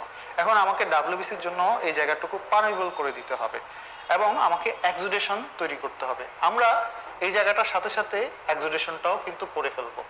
কেন ইনফ্লামেশনে এক্সুডেশন হচ্ছে, কেন ভাস্কুলার পারমিবিলিটি ইনক্রিজ হচ্ছে? আসি এখন আমরা যদি শীতের সময় আসি, শীতের জায়গাটুকুতে আসি, দেখেন ইনক্রিজ ভাস্কুলার পারমিবিলিটির এই জায়গায় লেখা increase vascular permeability is a hallmark of acute inflammation. Acute ইনফ্লামেশনের হলমার্ক হচ্ছে increase vascular permeability, single best hallmark of acute inflammation is increase vascular permeability. কেন আমাদের ভাস্কুলার পারমিবিলিটি, কেন এটা হলমার্ক? একটা কমন জিনিস সেটা আমরা বুঝতেই পারতেছি, আমার ভাস্কুলার পারমিবিলিটি যদি ইনক্রিজ না হয় তাহলে তো আমার ডাব্লিউবিসি বের হতে পারবে না। আমি যদি তার পারমিবিলিটিকে ইনক্রিজ না করি তাহলে ডাব্লিউবিসি তার এই ডিজায়ার্ড জায়গাতে যেতে পারবে না, আলটিমেটলি আমার ফ্যাগোসাইটোসিস হবে না, আমার বডি থেকে মাইক্রোবস বা টক্সিক প্রোডাক্ট এলিমিনেট হবে না। এই কারণে আরেকটা জিনিস হচ্ছে আমাকে এক্সুডেশন প্রোডাকশন করতে হবে, ইডিমা প্রোডাকশন করতে হবে, প্রোটিন রিচ ফ্লুইডকে আমার ভেসেলস থেকে বাহির করে দিতে হবে। কেন আমার এক্সুডেশন হতেই হবে ইনফ্লামেশনে? অনেকগুলো এক্সুডেশনের অনেকগুলো বেনিফিশিয়াল এফেক্ট আছে, অনেকগুলো হার্মফুল এফেক্ট আছে, তবে বেনিফিশিয়াল এফেক্টটাই বেশি, হার্মফুল এফেক্টটা কম। বেনিফিশিয়াল এফেক্ট কি? এই যে আমার অনেকগুলো আরবিসি ভেসেল থেকে বের হয়ে যাচ্ছে, তাদের তো পুষ্টির দরকার আছে, তাদেরকে পুষ্টি দেওয়ার জন্য আমার এই ভেসেলস থেকে প্রোটিন রিচ ফ্লুইডগুলো বের হয়ে যাচ্ছে নিউট্রিশন দেওয়ার জন্য। এক, দুই কি, তারা কিছু মেডিয়েটার্স নিয়ে যাচ্ছে সাথে করে, যাতে সেখান থেকে আমার বডির অন্যান্য জায়গা থেকে ডাব্লিউবিসি গুলো আরো এখানে চলে আসতে পারে, একটা সিগন্যাল হিসেবে কাজ করে। আর কি করতেছে? সে একটা লোকাল ওয়াইফাই চ্যানেল হিসেবে কাজ করতেছে। আমার বডির অন্যান্য জায়গা টের পাচ্ছে যে আমার বডির এই জায়গায় একটা ইনফ্ল্যামেটরি প্রসেস চলতেছে, তাড়াতাড়ি এখানে আমাকে ডাব্লিউবিসি প্রোডাকশন করে, শূন্য প্রোডাকশন করে ওখানে পাঠাতে হবে। আর কি করতেছে? সে ওখানে গিয়ে মাইক্রোবসটাকে ওই জায়গাটার মধ্যে প্যাক করে ফেলতেছে, সে আর বাহিরে যেতে দিচ্ছে না, যার ফলে আমার ইনফ্ল্যামেটরিটা লোকাল ইনফ্ল্যামেশন হচ্ছে, সিস্টেমিক ইনফ্ল্যামেশন হচ্ছে না। সিস্টেমিক ইনফ্ল্যামেশন যদি ব্লাড বর্ন ইনফ্ল্যামেশন হয়ে যায় তাহলে কিন্তু আমার বডির জন্য খুব খারাপ হয়ে যাবে জিনিসটা। সে চেষ্টা করতেছে কি এক্সুডেশন করে ইনফ্ল্যামেশনটাকে লোকালি একটা ব্যারিয়ার তৈরি করে সেখানে রাখার জন্য। এই ইত্যাদি এই জিনিসগুলোই হচ্ছে ইনফ্ল্যামেশনের, এক্সুডেশনের বেনিফিশিয়াল ইফেক্ট। হার্মফুল ইফেক্ট কি কি? দীর্ঘদিন ধরে যদি এক্সুডেশনটা থাকে, এই এক্সুডেশনটা দেখা যায় যে, আরেকটা যেটা জিনিস বলতে আমি ভুলে গেছি, এক্সুডেশনটা গিয়ে কি করে? সে লোকাল পিএইচটা কমিয়ে দেয়। কেন কমিয়ে দেয়? যাতে আমরা জানি আমাদের পৃথিবীতে যত মাইক্রোবস আছে এর মধ্যে ম্যাক্সিমামই অ্যাসিডিক এনভায়রনমেন্টে বাঁচতে পারে না। সে গিয়ে পিএইচ যখন কমিয়ে দেয় তখন অ্যাসিডিক এনভায়রনমেন্ট তৈরি করে এবং ওই ম্যাক্সিমাম মাইক্রোবসগুলো সাধারণত সেখান থেকে আর গ্রো করতে পারে না। এটা হচ্ছে আরেকটা কারণ। তো দীর্ঘদিন ধরে যদি এক্সোডেশনটা থাকে, কিছু কিছু আবার মাইক্রোবস আছে যারা এই অ্যাসিডিক এনভায়রনমেন্টে গ্রোথ করতে পারে, তারা তখন আপার হ্যান্ড নিয়ে সেখানে গ্রোথ করা শুরু করে। এটা দীর্ঘদিন ধরে যদি এক্সোডেশনটা থেকে যায়, আমাদের লোকালি পাস ফর্মেশন হয়, এটা আমার বডির জন্য নিজেই একটা আলাদা একটা ইনফ্লামেটরি সোর্স হিসেবে কাজ করে। এই জিনিসগুলো হচ্ছে এক্সোডেশন। এই এক্সোডেশন দুই প্রকার হতে পারে, একটা হচ্ছে ইনফ্লামেটরি এক্সোডেট, যেটাকে আমরা বলি এক্সোডেট, একটা হতে পারে নন ইনফ্লামেটরি এক্সোডেট, যেটাকে আমরা বলি ট্রানজুডেশন। এক্সোডেশন এবং ট্রানজুডেশন, এক্সোডেশন এবং ট্রানজুডেশন ডিফারেন্স আমরা এখনই একটু পরেই পড়বো। তাহলে আমরা যেটা জানবো যে এই এক্সোডেশন বা ইডিমা দুইভাবে শরীরে হতে পারে। একটা হচ্ছে ইনফ্লামেটরি এক্সোডেট, যেটাকে আমরা বলি এক্সোডেট। আরেকটা জিনিসটা আপনাদের একটু সহজ করে বলি, ইডিমার আরেক নাম হচ্ছে কিন্তু এক্সোডেশন। যেটা ইনফ্লামেটরি প্রসেসে যে ইডিমাটা তৈরি হয়, ইনফ্লামেটরি প্রসেসে যে এক্সোডেশনটা তৈরি হয়, সেটাকে আমরা বলি এক্সোডেট। নন ইনফ্লামেটরি প্রসেসে যে এক্সোডেশনটা তৈরি হয় বা ইডিমাটা তৈরি হয়, সেটাকে আমরা বলি ট্রানজুডেট। জিনিসটা একটু খেয়াল রাখবেন। তাহলে এই কিভাবে এক্সোডেট ফর্মেশন হচ্ছে, কোন মেকানিজমে এক্সোডেট ফর্মেশন হচ্ছে, এটা হচ্ছে ইনক্রিজ ভাস্কুলার পারমিলিটি। ভাস্কুলার পারমিলিটি যে যে প্রসেসের মাধ্যমে ইনক্রিজ হচ্ছে, এই প্রসেসের মাধ্যমেই কিন্তু আমার ইনফ্লামেটরি এক্সোডেটস ফর্ম হচ্ছে। এই জায়গাটুকু মনে রাখা এই কারণে জরুরি, দুইভাবেই পরীক্ষায় কোশ্চেন ছিল। Following up the mechanism of inflammatory exudate formation, following up the mechanism of increase vascular permeability. দুইটার অ্যান্সার হবে এই কমন জায়গাটুকু, এর বাহিরে সবকিছু আপনাকে ফলস দিতে হবে। আবারও বলতেছি, এই জায়গাটুকুর কোশ্চেন থাকে দুইভাবে, following up the mechanism of formation of inflammatory exudates, following up the mechanism of increase vascular permeability in inflammation. দুইটার মেকানিজমই হবে এই কয়েকটা, বা ইনক্রিজ ভাস্কুলার পারমিলিটির যে মেকানিজম আছে সেগুলো। এগুলো এখন আমরা একটা একটা করে দেখা শুরু করব। কি কিভাবে ইনফ্লামেটরি এক্সোডেট ইনক্রিজ ভাস্কুলার পারমিলিটি বা ইনফ্লামেটরি এক্সোডেট ফর্মেশন হয়, এটা হচ্ছে দেখেন, এক নাম্বার হচ্ছে formation of endothelial gaps in venules, দুই নাম্বার হচ্ছে ডিরেক্ট এন্ডোথেলিয়াল ইনজুরি, তিন নাম্বার হচ্ছে ডিলেড প্রলং লিকেজ, চার number leukocyte mediated endothelial injury, পাঁচ নাম্বার ইনক্রিজ ট্রান্সাইটোসিস, ছয় number leakage from new blood vessels. ছয়টা প্রসেসে ইনক্রিজ ভাস্কুলার পারমিলিটি হয়। এই ছয়টা প্রসেসের নাম আপনাকে মুখস্থ রাখতে হবে। Formation of endothelial gaps in venules, direct endothelial injury, delayed prolong leakage, leukocyte mediated endothelial injury, increase transcytosis, leakage from new blood vessels. প্রত্যেকটাই আমরা এখন পড়ব। তাহলে এই কোশ্চেনটা তাহলে আমরা আবার বলতেছি, mechanism of increase vascular permeability or mechanism of formation of inflammatory exudates, একই সবগুলো মেকানিজম, এর বাইরে সবগুলোই আমরা ফলস দিব। যদি কোথাও দেওয়া থাকে increase hydrostatic pressure, decrease plasma oncotic pressure, এগুলো সবই কিন্তু আপনাকে ফলস দিতে হবে। সেগুলো হচ্ছে ট্রানজুডেট ফর্মেশনের মেকানিজম। ট্রানজুডেটটা আমরা এখন শিখবো না, সেটা আপনাদের হার্ট ফেইলিওর অথবা অন্যান্য যে এডিমা ফর্মেশনের ক্লাসে সেটা আপনারা আরও ডিটেলসে জানবেন। তবে আমরা এই দুইটার ডিফারেন্সটা দেখে যাব আজকে। আসি আমরা formation of endothelial gaps in venules. এই জায়গাটুকুই হচ্ছে পরীক্ষার জন্য বেশি গুরুত্বপূর্ণ, এখান থেকে কোশ্চেনটা আসে বেশি। Formation of endothelial gaps in venules, এটা সাধারণত দুইভাবে হয়। একটা হচ্ছে এন্ডোথেলিয়াল সেল কন্ট্রাকশন, আর একটা হচ্ছে এন্ডোথেলিয়াল সেল রেট্রাকশন। এই যে দেখেন ভেসেলসের গায়ে যে এন্ডোথেলিয়াল সেলসগুলো আছে, তারা পরস্পর রিট্রাক্ট করে। রিট্রাক্ট করার কারণে তাদের সাইডে কিছু পোর ওপেন হয়, এখান দিয়ে ভেসেলসের পারমিলিটি ইনক্রিজ হয়, ডাব্লিউবিসি প্রোটিন রিচ ফ্লুইড এরা এখান দিয়ে বের হয়ে যায়। আবার রিট্রাকশন হয়, তারা যে আগের জায়গায় ছিল কন্ট্রাকশন করে তারা আবার আগের জায়গায় ফেরত আসে। আগের জায়গায় যখন যারা ফেরত আসে তখন এই মাঝখানের জায়গাটুকু ওপেন হয়ে যায়, তখন এখান দিয়ে লিকেজ হয়। এটাই হচ্ছে ফর্মেশন অফ এন্ডোথেলিয়াল গ্যাপসের, এন্ডোথেলিয়াল সেল কন্ট্রাকশন এবং এন্ডোথেলিয়াল সেল রিট্রাকশনের একটা বেসিক জায়গা। কোন জিনিসটা আমাকে জানতে হবে, দেখেন এন্ডোথেলিয়াল সেল কন্ট্রাকশনের সবগুলো কথাই পরীক্ষায় ছিল এবং আপনাকে মনে রাখতে হবে। কি কি জায়গাটা মনে রাখতে হবে, এটা হচ্ছে মোস্ট কমন ফেনোমেনা। দেখেন মোস্ট কমন লেখা, most common phenomena, reversible phenomena.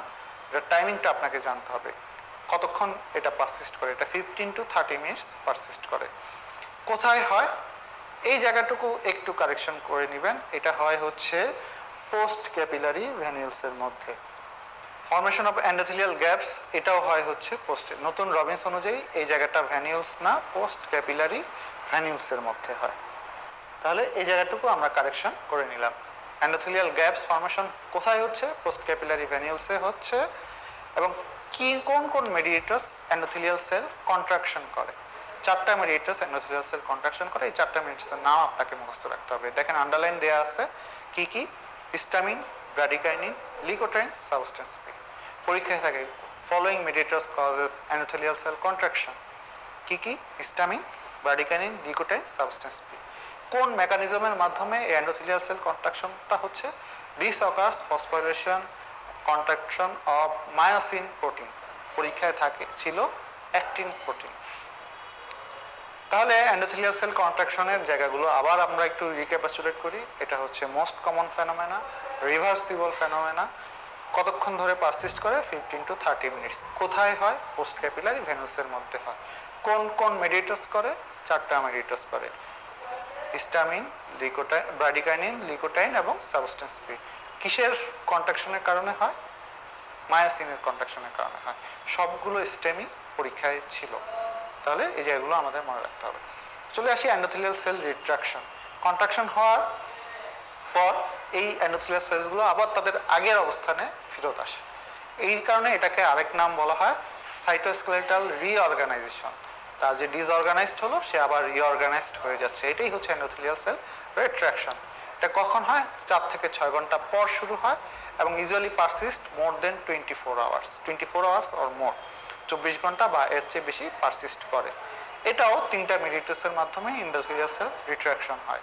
কি কি মেডিয়েটরস? দেখেন ইন্টারলিউকিন 1, টিএনএফ এবং গামা ইন্টারফেরন।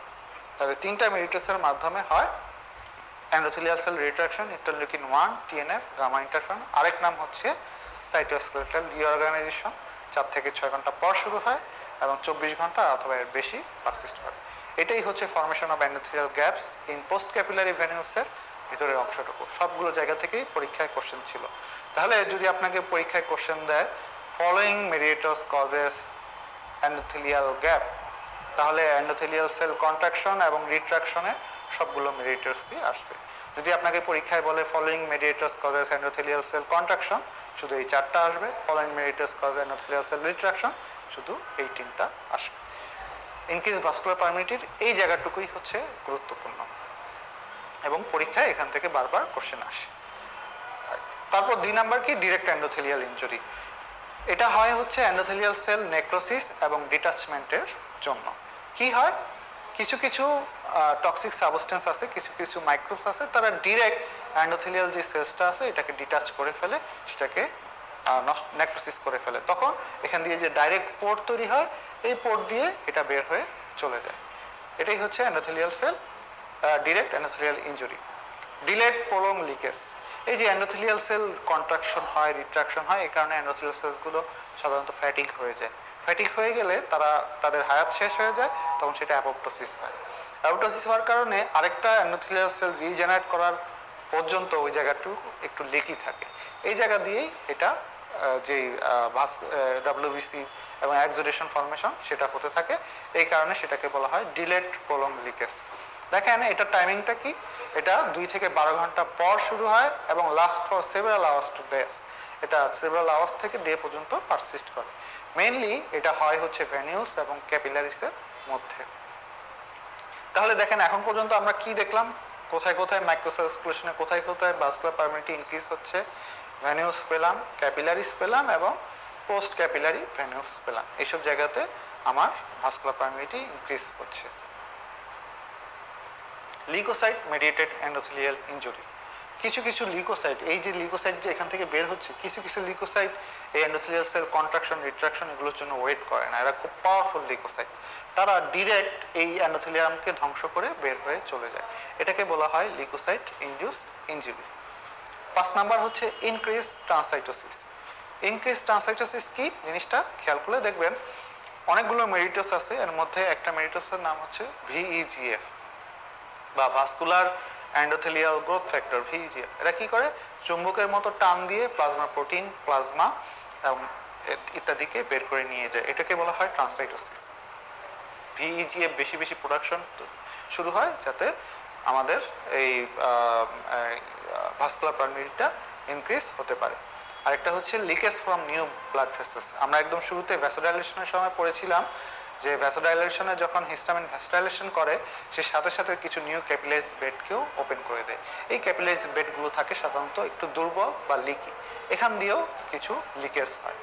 এই টোটাল জিনিসটাই হচ্ছে আমার ইনক্রিজ ভাস্কুলার পারমিটির মেকানিজম এবং ফর্মেশন অফ ইনফ্ল্যামেটরি এক্সুডেট ফর্মেশনের মেকানিজম। তাহলে আমরা ভাস্কুলার চেঞ্জ জায়গাটুকু ইন ডিটেলস বললাম। এখান থেকে যতগুলো জায়গা বললাম প্রত্যেক জায়গা থেকে এইভাবে কোশ্চেন আসছে, এবং এই জায়গাটা যদি আপনি এইভাবে খেয়াল রাখতে পারেন তাহলে আপনার এখান থেকে কোনো কোশ্চেন আসলে আশা করি মিস হবে না। তাহলে আমরা দেখতেছি আমাদের ভাস্কুলার চেঞ্জ জায়গাটুকু আমাদের কমপ্লিট হয়ে গেল। আমাদের ভাস্কুলার 3 নাম্বার পেজের যে জায়গাটুকু ছিল সেটা আমরা কমপ্লিট করে ফেললাম, এবং আমাদের এক্সুডেশনটাও আমরা পড়ে ফেললাম। এক্সুডেশনের যে জিনিসটা আমাদেরকে আবার একটু দেখতে হবে সেটা হচ্ছে যেটা একটু আগে আপনাদেরকে বললাম, এক্সুডেট যে ইনফ্ল্যামেটরি প্রসেসে যে এক্সুডেটটা তৈরি হয় এবং নন ইনফ্ল্যামেটরি প্রসেসে যে এক্সুডেটটা তৈরি হয়, ডিফারেন্সটা আমাদেরকে জানতে হবে। কারণ আপনি এই ডিফারেন্সটা যদি জানেন, আপনি সিম্পল এক্সামিনেশনের মাধ্যমে এটাকে অ্যানালাইসিস করার মাধ্যমে বলে দিতে পারবেন এটা কি কোনো ইনফ্ল্যামেটরি প্রসেসের কারণে এক্সুডেটটা তৈরি হয়েছে নাকি আমার নন ইনফ্ল্যামেটরি কোনো প্রসেসে এটা তৈরি হয়েছে। তাহলে আমরা এই ডিফারেন্সটা আমাদের পরীক্ষার জন্য গুরুত্বপূর্ণ, এটা আমাদেরকে জানতে হবে। এই যে ডিফারেন্স বিটুইন এক্সুডেট অ্যান্ড ট্রান্সুডেট, যেটা আপনাদেরকে বলেছিলাম যে আমাদের ইনফ্ল্যামেটরি প্রসেসের যেই মেকানিজমগুলো আছে ইনক্রিজ ভাস্কুলার পারমিটি, এটার জন্য যেই ইডিমাটা তৈরি হচ্ছে সেটাকে আমরা বলি এক্সুডেট। আমরা জানি ভেসেলসের মধ্যে দুইটা প্রেশার থাকে, একটা হচ্ছে হাইড্রোস্ট্যাটিক প্রেশার, একটা হচ্ছে অনকোটিক প্রেশার। এই দুইটার মিসম্যাচের জন্য যেই ইডিমাটা ফর্মেশন হয় সেটাকে আমরা বলি ট্রান্সুডেট। তাহলে প্রেশার ডিফারেন্সের জন্য যে ইডিমাটা ফর্মেশন বা এক্সুডেশনটা ফর্মেশন হচ্ছে সেটা ট্রান্সুডেট বা নন ইনফ্ল্যামেটরি এক্সুডেশন বা নন ইনফ্ল্যামেটরি ইডিমা। আর ইনফ্ল্যামেটরি প্রসেসের কারণে যে ইডিমা বা এক্সুডেশনটা তৈরি হচ্ছে সেটা হচ্ছে ইনফ্ল্যামেটরি এক্সুডেট। দুইটার ডিফারেন্স কি? বেসিক মেকানিজম ডিফারেন্স হচ্ছে একটা দিয়ে সেলও বের হচ্ছে, সাথে তার যত প্লাজমা আছে এবং প্লাজমা প্রোটিন আছে সব নিয়ে বের হয়ে যাচ্ছে, যেটা হচ্ছে ইনফ্ল্যামেটরি প্রসেস। ট্রান্সুডেটে কি হয়? শুধুমাত্র প্লাজমাটা বের হয়, প্রোটিনটা খুব একটা বেশি বের হয় না এবং সেলও বের হয় না। এই দুইটাই হচ্ছে আমাদের একদম বেসিক মেকানিজম। এখন যদি আমরা একটু ডিফারেন্সটা দেখি তাহলে আমাদের এটা আর একটু বেশি ক্লিয়ার হবে। ডিফারেন্সটা যদি আমরা দেখি, টোটাল প্রোটিন কাউন্ট, আমরা বললাম যে এক্সুডেটে সেলও বের হচ্ছে, তার সাথে প্লাজমা এবং প্লাজমা প্রোটিন সব বের হয়ে যাচ্ছে, তার মানে টোটাল প্রোটিন কন্টেন্ট আমরা বেশি পাবো হচ্ছে এক্সুডেশনে 30 gram per litre as in plasma. প্লাজমাতে যা আছে সেটাই আমরা এক্সুডেশনেও পাচ্ছি, মানে মোর দেন 30 গ্রাম পার লিটার আমরা পাচ্ছি এক্সুডেশনে। ট্রান্সুডেটে কি? ট্রান্সুডেটেও কিন্তু প্রোটিন পাওয়া যেতে পারে, তবে সেইটা 10 গ্রাম পার লিটারের কম। 10 গ্রাম পার লিটারের বেশি হলে সেটা তখন আর ট্রান্সুডেট থাকবে না। কিন্তু তার মানে এই না যে ট্রান্সুডেটও প্রোটিন পাওয়া যায় না। তার কারণে পরীক্ষায় যদি কোনো কারণে কোশ্চেন দেয় ইন ট্রান্সুডেট প্রোটিন নেভার ফাউন্ড, তাহলে কিন্তু আপনাকে ফলস দিতে হবে। ট্রান্সুডেটও প্রোটিন পাওয়া যেতে পারে, তবে সেটা হচ্ছে মোস্টলি অ্যালবুমিন। আর এক্সুডেটে আমরা যে প্রোটিনটা পাবো, প্লাজমাতে যেই প্রোটিনগুলো পাবো, এক্সুডেটেও আমরা সেই প্রোটিন পাবো। প্লাজমাতে আমরা যদি অ্যালবুমিন, ফিব্রিনোজেন, গ্লোবুলিন ইত্যাদি পেতে পারি, একই জিনিস আমরা এক্সুডেটের মধ্যেও পাবো। ট্রান্সুডেটে প্রোটিন কন্টেন্ট কম থাকে, নাও থাকতে পারে, যদি থাকে সেটা থাকবে হচ্ছে মোস্টলি অ্যালবুমিন। বললাম যে প্লাজমার মধ্যে আমরা জানি যে ফিব্রিনোজেন থাকে, আমাদের ব্লাড প্লাজমার মধ্যে ফিব্রিনোজেনের কাজ কি? এটা হচ্ছে blood coagulation factor, essential blood coagulation factor 1 number. যেখানে যেখানে ফিব্রিনোজেন থাকে সেখানে সেখানে এটা ক্লট হবে। তাহলে সব কন্টেন্টই আমাদের এক্সুডেশনের মাধ্যমে থাকতেছে, তার মানে এক্সুডেট ক্লট হবে। কিন্তু যেহেতু ট্রান্সুডেটে ফিব্রিনোজেন থাকতেছে না, থাকলেও সেটা মোস্টলি অ্যালবুমিন থাকতেছে, অ্যালবুমিন তো ক্লট করে না, তার মানে ট্রান্সুডেট ক্লট হবে না। স্পেসিফিক গ্র্যাভিটি কোনটাতে আমার সেল বেশি চলে যাচ্ছে? আমার যাচ্ছে হচ্ছে এক্সুডেটে বেশি, তাহলে স্পেসিফিক গ্র্যাভিটি বেশি কার পাবো? এক্সুডেটের পাবো। ট্রান্সুডেটের লো থাকবে, শুধু ফ্লুইডটাই যাচ্ছে, বরঞ্চ আরো ডাইলুট করে ফেলতেছে, তার কারণে আমরা ট্রান্সডিউটে স্পেসিফিক গ্রাভিটিটা কম পাবো। সেলস কি পাবো? এক্সুডেটে আমরা ইনফ্ল্যামেটরি সেলস সবগুলো পাবো। ট্রান্সডিউটেও সেল পাওয়া যেতে পারে, few present, nearly all are mesothelial cells. Same জিনিস যদি পরীক্ষা দেয় in transudate no cells found, cells never found, তাহলে কিন্তু আপনাকে ফলস দিতে হবে। সেলস পাওয়া যেতে পারে, তবে সেটা হবে মোস্টলি মেসোথেলিয়াল সেল। বাকি যেটা কজ ইনক্রিজ ভাস্কুলার পারমিনিটির জন্য এক্সুডেট ফর্মেশন হচ্ছে ইমব্যালেন্স অফ হাইড্রোস্ট্যাটিক প্রেসার এবং অনকোটিক প্রেসারের জন্য যেটা হচ্ছে। এই হচ্ছে আমাদের ডিফারেন্স বিটুইন এক্সুডেট অ্যান্ড ট্রান্সুডেট। চলে আসি আমাদের আরেকটা জায়গা, সেটা হচ্ছে ক্যামোটেক্সিস। আমাদের তাহলে এক্সুডেশনটাও শেষ, এখন আসি আমাদের ক্যামোটেক্সিস। ক্যামোটেক্সিস আপনাদেরকে বলেছিলাম যে এই যে যখন ট্রান্সমাইগ্রেশন হয়ে ডাব্লিউবিসিটা চলে গেল, এই যে বাকি যে জায়গাটুকু তাকে আমার বডির কিছু এজেন্ট হেল্প করে, হেল্পিং হ্যান্ড হিসেবে, মেডিয়েটরস হেল্পিং হ্যান্ড হিসেবে কাজ করে এই জায়গাটুকু পার হওয়ার জন্য। এই যে প্রসেসটা, এটাকে আমরা বলি ক্যামোটেক্সিস। যে যে মেডিয়েটরসগুলো হেল্প করে তাদেরকে আমরা বলি ক্যামোটেকটিক এজেন্টস। পরীক্ষার জন্য এই ক্যামোটেকটিক এজেন্টসের নামগুলো আমাদেরকে পড়তে হবে, এখান থেকে পরীক্ষায় যে কোনো পরীক্ষায় কোশ্চেন থাকে। এখন নিউট্রিফিলের জন্য কিছু ক্যামোটেকটিক এজেন্টস আছে, ইউসিনোফিলের জন্য কিছু ক্যামোটেকটিক এজেন্টস আছে, ম্যাক্রোফেজের জন্য কিছু ক্যামোটেকটিক এজেন্টস আছে, বা মনোসাইটের জন্য কিছু ক্যামোটেকটিক এজেন্টস আছে। এই বক্সটাই হচ্ছে আমাদের কারা কারা ক্যামোটেকটিক এজেন্টস আছে। খালেক স্যারের এই বক্সটা পরীক্ষার জন্য গুরুত্বপূর্ণ, পরীক্ষায় এখান থেকে কোশ্চেন থাকে। এই বক্সটা আমি আপনাকে একটু সহজ করে যদি দেই, আপনাদেরকে খুব বেশি মুখস্থ করার দরকার নাই। আমরা তিনটা মেজর সেল, আমরা এখন ক্যামোটেক্সিস যাই, তিনটা মেজর সেল বক্সের সাথে মিলালে পাবেন নিউট্রোফিল, মনোসাইট বা ম্যাক্রোফেজ, আর হচ্ছে ইউসিনোফিল। দুই ধরনের ক্যামোটেকটিক এজেন্টস আছে, একটা হচ্ছে এক্সোজেনাস যেটা বাহির থেকে আসতেছে, আর অ্যান্ডোজেনাস যেটা আমার বডির ভিতর থেকেই তৈরি হচ্ছে এবং ক্যামোটেকটিক এজেন্ট হিসেবে কাজ করতেছে। এক্সোজেনাস তিনজনের জন্যই কমন, সেটা হচ্ছে bacterial or viral or fungal and products. এই তিনটা গ্রুপের জন্যই কমন। অ্যান্ড্রোজেনাসকে আমরা তিন ভাগে ভাগ করি, একটা হচ্ছে কমপ্লিমেন্ট ফ্যামিলি। আমরা কিন্তু অনেকগুলো মেডিটেটসের ফাংশনসও পড়ে ফেলতেছি, এগুলো আপনাদের একটু মনে রাখলে আমাদের মেডিটেটস পড়ানোর সময় সুবিধা হবে। লিউকোটাইন ফ্যামিলি, সাইটোকাইন ফ্যামিলি, এই তিনটা ফ্যামিলির মূলত এরাই অ্যান্ড্রোজেনাস ক্যামোটেকটিক এজেন্ট হিসেবে কাজ করে। কমপ্লিমেন্টের মধ্যে অনেকগুলো ফ্র্যাগমেন্টস আছে, কোনটা? সেটা হচ্ছে C5A, তিনজনের জন্যই কমন। এর জন্য C5A ক্যামোটেকটিক এজেন্ট হিসেবে কাজ করে, এর জন্য C5A ক্যামোটেকটিক এজেন্ট হিসেবে কাজ করে নিউট্রোফিল, মনোসাইট, ইওসিনোফিল। লিউকোটাইন ফ্যামিলির মধ্যে অনেকগুলো আছে, তবে লিউকোটাইন B4 শুধুমাত্র ক্যামোটেকটিক এজেন্ট হিসেবে কাজ করে তিন গ্রুপের জন্যই।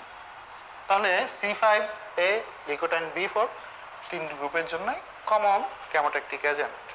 সাইটোকাইনটা তিন গ্রুপের জন্য তিন রকম, এটা আমাকে একটু কষ্ট করে মনে রাখতে হবে। নিউট্রিফিলের জন্য ইন্টারলিউকিন 8, মনোসাইটের জন্য ইন্টারলিউকিন 1 এবং ইওসিনোফিলের জন্য হচ্ছে ইন্টারলিউকিন 5। এই কয়টাই সাধারণত নিউট্রিফিলিক ক্যামোটেকটিক এজেন্টস। মনোসাইটের জন্য এর বাহিরে দেখেন আরো কয়েকটা আলাদা আলাদা আছে, সেগুলো কি? এই যে দেখেন MCP1, MIP1, alpha 1 beta, TNF, ক্যালিক্রিন এবং প্লাটলেট ডেরাইভড গ্রোথ ফ্যাক্টর। এটা হচ্ছে মনোসাইট বা ম্যাক্রোফেজের জন্য এক্সট্রা ক্যামোটেকটিক এজেন্ট হিসেবে কাজ করে। 1 alpha, 1 beta, platelet derived growth factor, আর হচ্ছে টিউমার নেক্রোসিং ফ্যাক্টর। এই কয়টা হচ্ছে মনোসাইটিক ক্যামোটেকটিক এজেন্টস। ইওসিনোফিলের জন্য দেখেন এক্সট্রা কি কি আছে, এগুলোর বাইরে আছে ইওসিনোফিলিক ক্যামোটেকটিক ফ্যাক্টরস, প্রোস্টাগ্ল্যান্ডিন D2 আর হচ্ছে ইওডেক্সিন। এরা হচ্ছে ইওসিনোফিলের জন্য ক্যামোটেকটিক এজেন্ট। তাহলে এই জায়গাটা তাহলে আমার সহজ করে মনে রাখতে, C5A, লিউকোটাইন B4 সবার জন্য কমন, এক্সোজেনাস সবার জন্য কমন, সাইটোকাইনটা তিনটার জন্য তিন রকম। নিউট্রোফিলের জন্য ইন্টারলিউকিন 8, মনোসাইটের জন্য ইন্টারলিউকিন 1 এবং ইসিনোফিলের জন্য হচ্ছে ইন্টারলিউকিন 5। পরীক্ষায় কিভাবে কোশ্চেন থাকে? পরীক্ষায় কোশ্চেন থাকে following up the chemotactic agent present in the body, মানে 3 জনের কাছ থেকে কম্বাইন করে যাওয়া। Following up the neutrophilic chemotactic agents present in the body, following up the monocytic chemotactic agents present in the body, following up the eosinophilic chemotactic agents present in the body. বক্সটা যদি আমরা সহজে এখন বক্সটা মিলিয়ে দেখলেন, এই বক্সটা সামারাইজ করে দিলাম সহজভাবে। এইভাবে যদি মনে রাখেন তাহলে আপনাদের এটা বারবার পড়ার দরকার নেই, শুধু সাইটোকাইনটা মনে রাখলেই হবে। তাহলে আমাদের কেমোট্যাক্সিস শেষ। আমরা এখনো লোকাল রেসপন্সের কেমোট্যাক্সিসে চলে আসলাম, শেষ করে ফেললাম। ডাব্লিউবিসি ফরেন বডি পর্যন্ত চলে গেছে, এখন সে ফ্যাগোসাইটোসিস করবে। হিলিংটা আপনাদেরকে বলেছিলাম সেটা নেক্সট চ্যাপ্টারে হবে। ফ্যাগোসাইটোসিস হওয়ার পর হিলিং এর মাধ্যমে শেষ হয়ে যাবে। তার ফ্যাগোসাইটোসিসের মাধ্যমে আমাদের লোকাল রেসপন্সটা শেষ হয়ে যাবে। ফ্যাগোসাইটোসিসটা যদি আমরা দেখি, ফিগারটা যদি আপনারা একটু খেয়াল করেন, এখন ফ্যাগোসাইটোসিস যখন ডব্লিউবিসিটা ফরেন বডি জায়গা পর্যন্ত পৌঁছে গেল, পৌঁছে যাওয়ার পর এখন সে সাপোজ একটা রুমের মধ্যে ঢুকলো, এখানে 4 জন মানুষ আছে, এখন এর মধ্যে একজন পুলিশ ঢুকলো। 4 জন মানুষের মধ্যে একজন হচ্ছে আমার বডির জন্য খারাপ বা একজন হচ্ছে অপরাধী। তাকে সে কিভাবে চিনবে? প্রথমে তো তাকে চিনতে হবে এই 4 জনের মধ্যে কে হচ্ছে কালপ্রিট, তারপর তাকে অ্যারেস্ট করতে হবে, তারপর তাকে জেলে ভরতে হবে, ফাঁসি দিতে হবে, ইত্যাদি ইত্যাদি করে তাকে শাস্তি দিতে হবে। তাহলে প্রথমে যখন পুলিশ ঢুকলো তাহলে তাকে রিকগনিশন করতে হবে। এখন রুমের মধ্যে 4 জন আছে, কিভাবে বুঝবে যে এ হচ্ছে কালপ্রিট? আমাদের বডির ক্ষেত্রেও সেম জিনিস।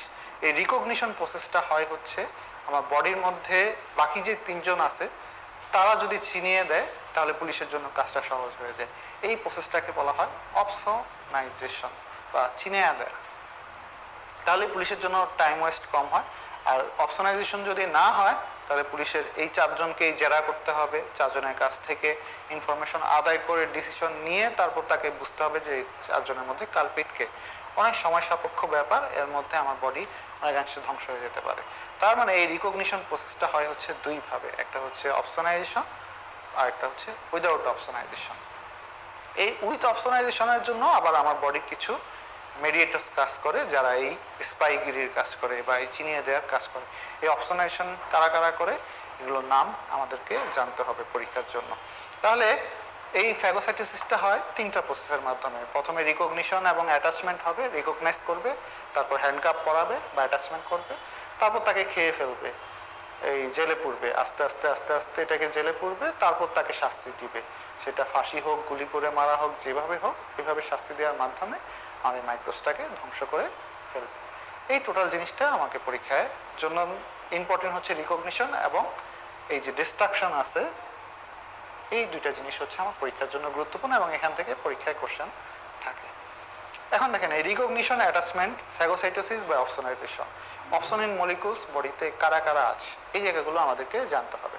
কারা কারা আছে? Major অপশনিন sir C3b। আমরা কমপ্লিমেন্টের একটা ফাংশন পড়লাম হচ্ছে কেমোট্যাক্সিস হিসেবে কাজ করে, সেটা কোনটা? C5a।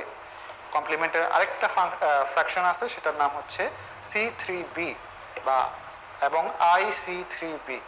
এই দুটো মেজর অপশনিন হিসেবে কাজ করে। তাহলে একটা কমপ্লিমেন্ট অপশনিন হিসেবে কাজ করে সেটা হচ্ছে C3b এবং IC3b। একটা ইমিউনোগ্লোবুলিন কাজ করে অপশনিন হিসেবে, সেটা হচ্ছে IgG। এবং আমরা একটু পরেই পড়বো অ্যাকুট ফেজ প্রোটিনগুলো, যারা বডিতে প্রোডাকশন হয়। এই অ্যাকুট ফেজ প্রোটিনগুলো তাদেরকে অপশনিন হিসেবে কাজ করে, এদের ফাংশন হচ্ছে অপশনিন হিসেবে কাজ করা। পরীক্ষায় কোশ্চেন থাকে following opsonin are present in the body, following the opsonin molecules. আপনাকে দিয়ে দিতে পারে C3a, দিয়ে দিতে পারে C5a, তাহলে আমার জন্য জানতে হবে এটা হলো C3b। আপনাকে দিয়ে দিতে পারে IgA, দিয়ে দিতে পারে IgM, দিয়ে দিতে পারে IgD, যে কোনো একটা দিয়ে দিতে পারে। তাহলে আপনাকে এটার জন্য কোনটা জানতে হবে? এটা হলো IgG। আর আপনাকে অ্যাকুট ফেজ প্রোটিনের নামগুলো থেকে মনে রাখতে হবে, এই অ্যাকুট ফেজ প্রোটিনগুলোর নাম দিয়ে দিতে পারে যাতে আপনার জানা থাকতে পারে যে অ্যাকুট ফেজ প্রোটিন সবগুলোই কম বেশি অপশনিন হিসেবে কাজ করে। আরেকটা হয় হচ্ছে ফ্যাগোসাইটোসিস উইদাউট অপশনাইজেশন, যেটা বলছিলাম যে কেউ চিনিয়ে দেওয়ার কাজ করে না। আমরা যে ইনক্রিজ ভাস্কুলার পারমিটিতে পড়েছিলাম যে কিছু কিছু লিউকোসাইট আছে খুব পাওয়ারফুল, তার ডিরেক্ট ইনজুরি করে ভাস্কুলার পারমিটির জন্য তোয়াক্কা না করে বের হয়ে চলে যায়। এই লিউকোসাইটগুলো এখানে এসেও খুব অস্থির, এরা এত কিছুর জন্য ওয়েট করে না। তারা যেই 4 জন আছে 4 জনকেই ধ্বংস করে দিয়ে চলে যাবে। সে ভালো আছে তাকেও ধ্বংস করবে, যে খারাপ আছে তাকেও ধ্বংস করে চলে যাবে। এই জিনিসগুলোই আমার বডির জন্য খারাপ, কারণ এরাই পরবর্তীতে আমার বডিতে অটো ইমিউন যে ডিজিজগুলো আছে, ইনফ্লামেটরি ডিজিজগুলো আছে, এগুলো কিন্তু তৈরি করে। তারপর এনগালফমেন্ট করে ফেলবে সিডোপোর্স ফর্মেশনের মাধ্যমে। দেন আসে হচ্ছে শাস্তি দেওয়া, কিলিং অ্যান্ড ডিগ্রেডেশন। এটা আমাদের বডিতে দুই ভাবে হয়, একটা হচ্ছে অক্সিজেন ডিপেন্ডেন্ট মেকানিজম, একটা হচ্ছে oxygen independent mechanism. Oxygen dependent mechanism এবং ইন্ডিপেন্ডেন্ট মেকানিজম এখান থেকেও পরীক্ষায় অনেকবার কোশ্চেন থাকে।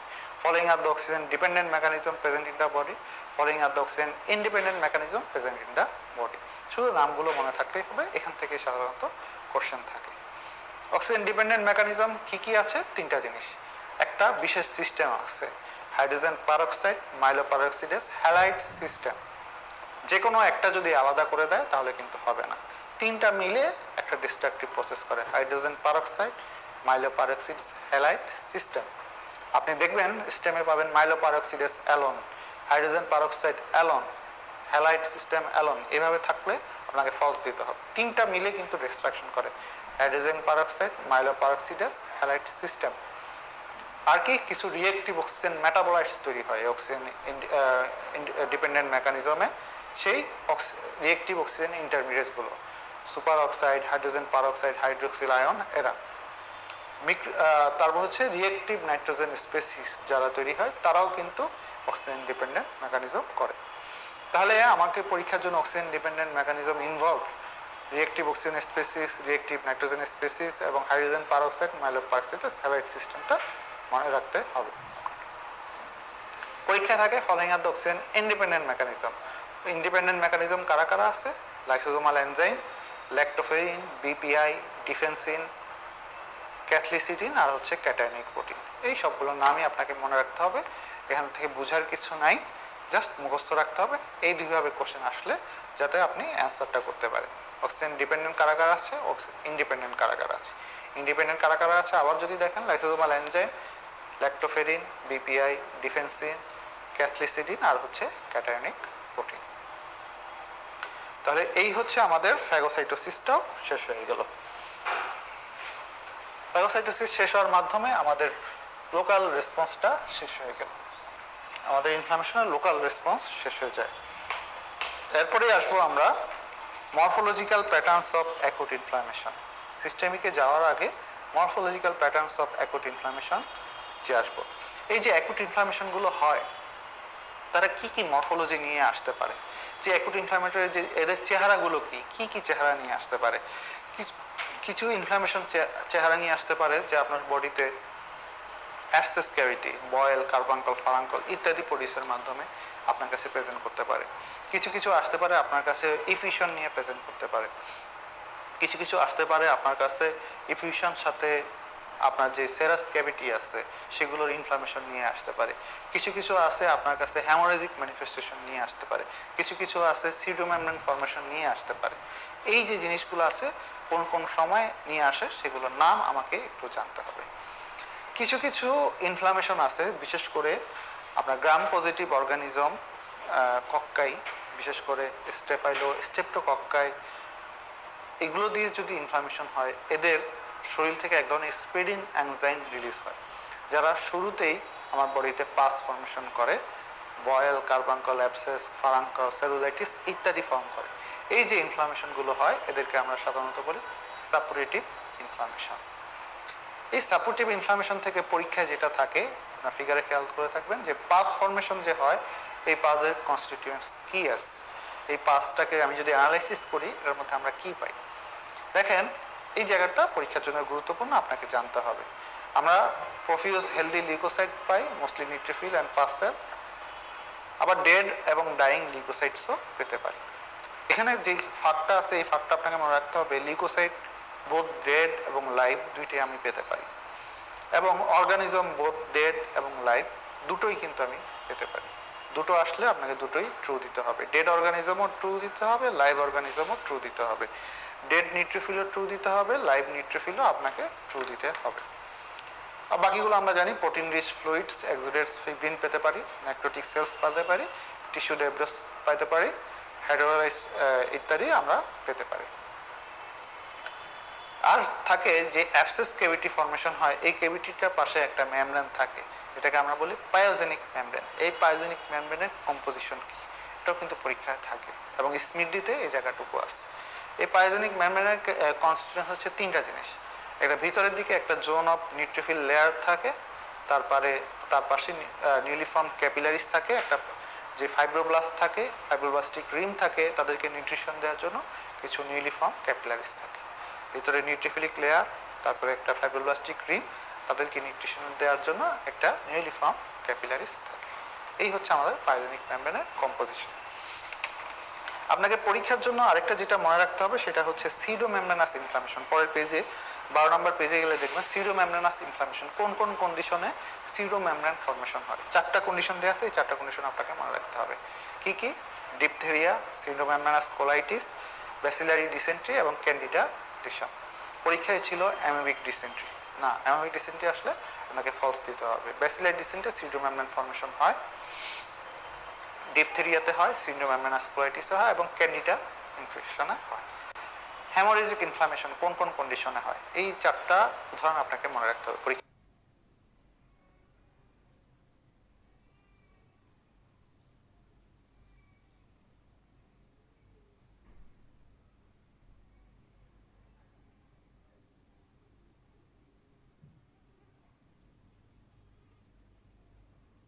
ছিল একটা হচ্ছে meningococcal septicemia, plague septicemia, acute influenza আর হচ্ছে রিকেটশিয়াল ডিজিজ। কয়টা? আর নেক্রোটাইজিং ইনফ্লামেশন কিছু কিছু হয় 2টা জায়গায়, অ্যান্টোমিবা হিস্টোলাইটিকা আর হচ্ছে ক্লস্ট্রিডিয়াম পারফিউজাস। এই 2 জায়গায় নেক্রোটাইজিং ইনফ্লামেশন হয়। নেক্সট আমাদের গুরুত্বপূর্ণ জায়গাটা সেটা হচ্ছে মেডিয়েট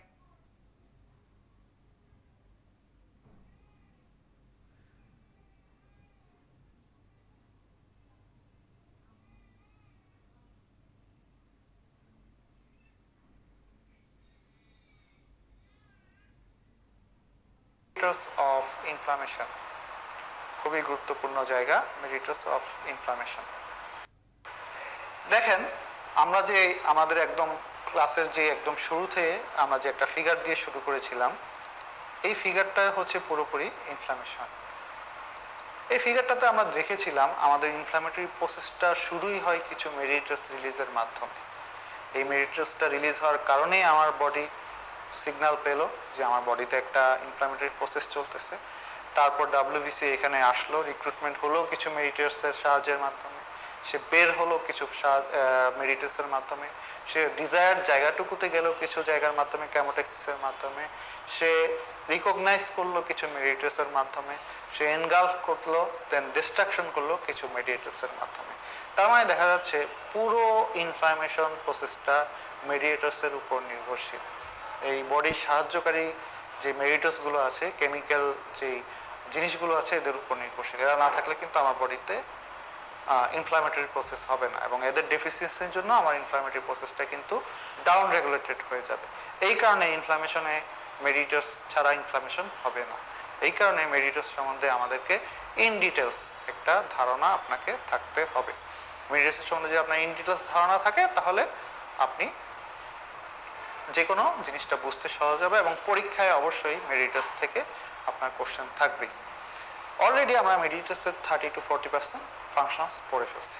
আমরা এখন শিখবো এই মেডিয়েটরসগুলো আসলে সোর্স কি, কোথা থেকে এই মেডিয়েটরসগুলো রিলিজ হচ্ছে এবং এই মেডিয়েটরসগুলো আমার আলাদা আলাদা করে এদের ফাংশন কি, কারা কারা ভ্যাসোডাইলেশন করতেছে, কারা কারা ভ্যাসোকনস্ট্রিকশন করতেছে, ইম্পর্টেন্ট যে মেডিয়েটরসগুলো আছে এদের এক্সট্রা কিছু ফাংশনস আছে কিনা সেগুলো আমরা এখন একটু দেখে নিব।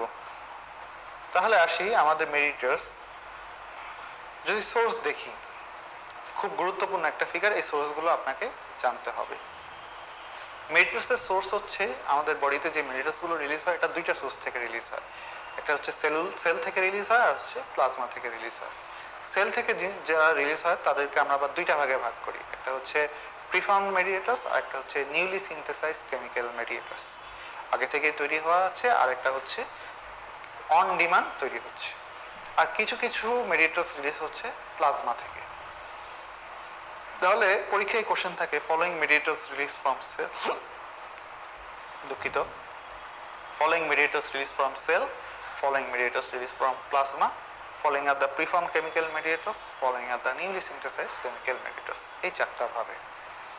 অথবা following are the sources of newly synthesized chemical mediators, following are the sources of preformed chemical mediators, এই দুই ভাবে।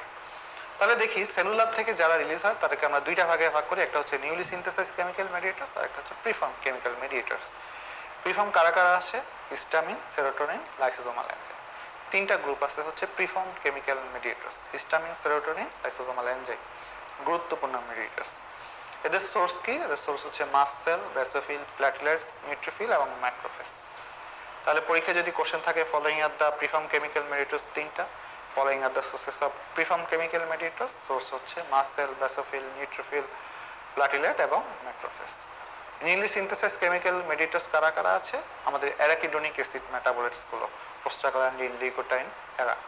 তারপর কি আছে? Platelet activating factors, reactive oxygen species, nitric oxide এবং সাইটোকাইন যেগুলো আছে তারা। এদের সোর্স কি? এদের সোর্স মনে রাখা একটু সহজ, সব ধরনের লিউকোসাইট থেকেই newly synthesized chemical mediators release হয়। প্লাজমা থেকে কারা কারা কোন কোন মেডিয়েটার্স গুলো রিলিজ হচ্ছে? সাধারণত হাই মলিকুলার ওয়েট যে মেডিয়েটার্স গুলো আছে এরা সাধারণত প্লাজমা থেকে রিলিজ হয়। কারা কারা? সেটা হচ্ছে কমপ্লিমেন্ট, আর হচ্ছে যে কাইনিন, ব্র্যাডিকাইনিন, কেলিক্রিন, তারপর ফিব্রিনোজেন, থ্রোম্বিন, প্রোথ্রম্বিন, এরা হচ্ছে আমাদের প্লাজমা থেকে রিলিজ হয়। এবং প্লাজমার সোর্সগুলো সাধারণত হচ্ছে লিভার, লিভার হচ্ছে তাদের মেইন সোর্স। তাহলে এই আমরা মেডিয়েটার্সের সোর্সগুলো আমরা পড়লাম এবং এটা খুবই গুরুত্বপূর্ণ পরীক্ষার জন্য, কিভাবে কোশ্চেন আসে সেটা আমরা বললাম। এখন আসি আমরা একটা একটা ফাংশন। হিস্টামিন, হিস্টামিনের সোর্সটা তাহলে যদি আমরা আলাদা করে জানি, হিস্টামিন হচ্ছে প্রিফর্ম কেমিক্যাল মেডিয়েটার্স, অলরেডি আমরা এটা পড়ে ফেলছি। এবং হিস্টামিনের সোর্স কি? তিনটা জায়গা থেকে হিস্টামিন রিলিজ হয়, একটা হচ্ছে মাস্ট সেল, বেসোফিল আর হচ্ছে প্লাটিলেটস। তবে মেজর সোর্স হচ্ছে হিস্টামিনের মাস্ট সেল। হিস্টামিনের ফাংশন কি? আমরা কিন্তু হিস্টামিনের ফাংশন পড়ে ফেলছি। হিস্টামিনের মেজর ফাংশন হচ্ছে মেজর ভ্যাসোডাইলেটরি মেডিয়েটার্স। এছাড়া কি করে? আরেকটা ফাংশন করছিলাম, এটা এন্ডোথেলিয়াল গ্যাপ ফর্মেশন করে। কিভাবে?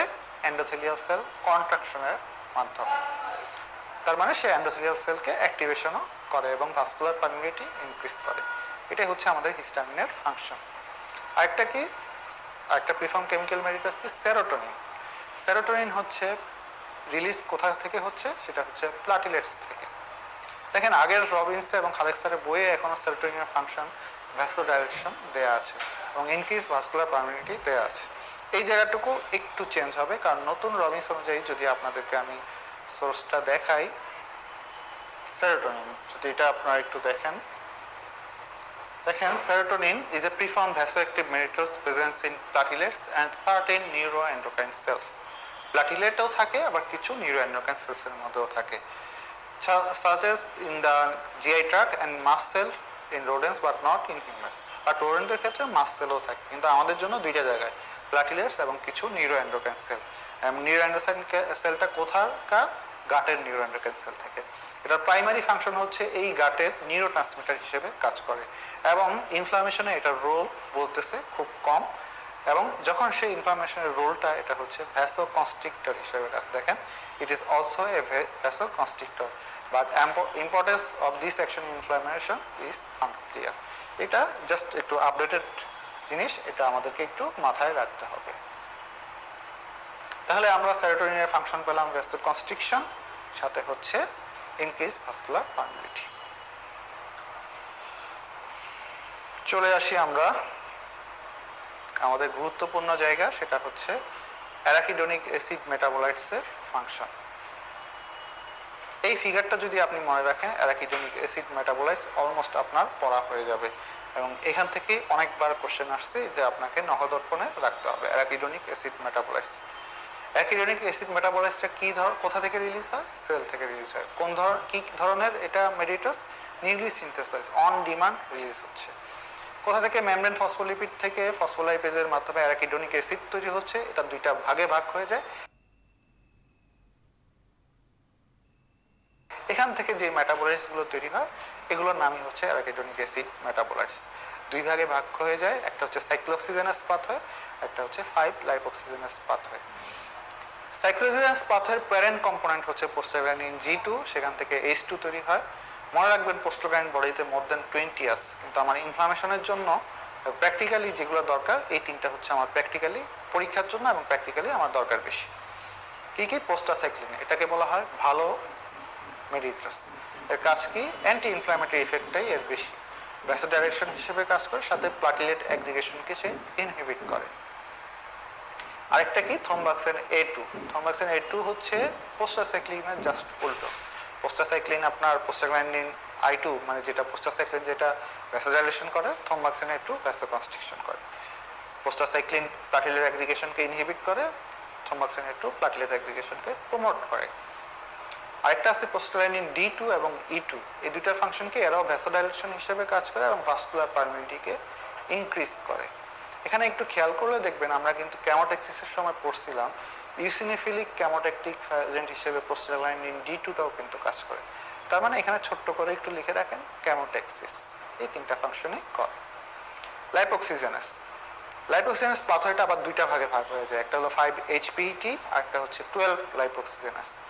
5-HPET থেকে সাধারণত বের হয় হচ্ছে লিগোটাইন ফ্যামিলি, আর 12 লাইপোক্সিজেনাস থেকে বের হয় লাইপোক্সিন ফ্যামিলি। লাইপোক্সিনটাও ভালো মেডিয়েটরস বা অ্যান্টি ইনফ্লামেটরি মেডিয়েটরস, এটা ইনফ্লামেশনকে ইনহিবিশন করে। আর 5-HPET থেকে যে লিগোটাইন বের হয়, 5-HPET থেকে একটা বের হয় 5-HET যেটা ক্যামোটেক্সিস হিসেবে কাজ করে, আর লিগোটাইন A4 থেকে তৈরি হয় লিগোটাইন B4 যেটা আমরা পড়েছিলাম সব কিছুর জন্য ক্যামোটেক্সিস হিসেবে কাজ করে। লিগোটাইন A4 থেকে লিগোটাইন C4, D4 এবং E4 বের হয়, একসাথে মিলে ব্রঙ্কোকনস্ট্রিকশন, ভ্যাসোকনস্ট্রিকশন এবং ভাস্কুলার পারমিটিভিটি ইনক্রিজ করে। এই হচ্ছে আমাদের অ্যারাকিডোনিক অ্যাসিড মেটাবোলাইটসের ফাংশন। তাহলে এটা আমাদেরকে একটু মনে রাখতে হবে। আসি আমরা কমপ্লিমেন্ট ফ্র্যাগমেন্টসের ফাংশনস। কমপ্লিমেন্টের ফাংশনসও আমরা কমপ্লিমেন্টের অনেকগুলো ফাংশনস পড়ে ফেলছি। একটা পড়লাম আমরা হচ্ছে ক্যামোটেক্সিস হিসেবে কাজ করে, সেটা কোনটা? সেটা হচ্ছে C5A সব কিছুর জন্য। একটা পড়লাম একটা হচ্ছে অপসোনিন হিসেবে কাজ করে, সেটা পড়লাম, সেটা কোনটা? C3B এবং IC3B।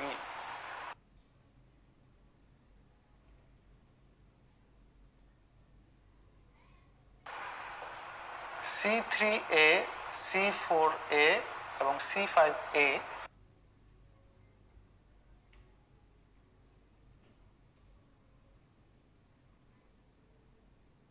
এই তিনটাকে একসাথে বলা হয় অ্যানাফাইলোটক্সিন। এরা কি করে? এরা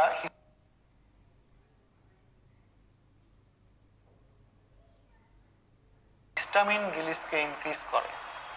হিস্টামিন রিলিজকে ইনক্রিজ করা মানে হিস্টামিনের যে ফাংশন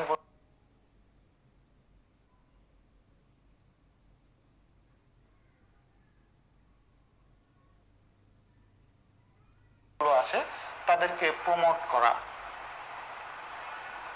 হিস্টামিনের ফাংশন আমরা কি পেয়েছিলাম? ভ্যাসোডাইলেটেশন আর হচ্ছে ইনক্রিজ ভাস্কুলার পারমিটিভিটি।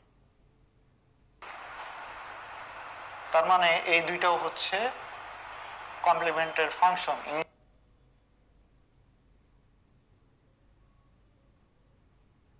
ইনফ্লামেশন এই দুইটা থাকলেও পরীক্ষার স্টেমে যদি এই দুইটাও থাকে আমাদেরকে ট্রু দিতে হবে।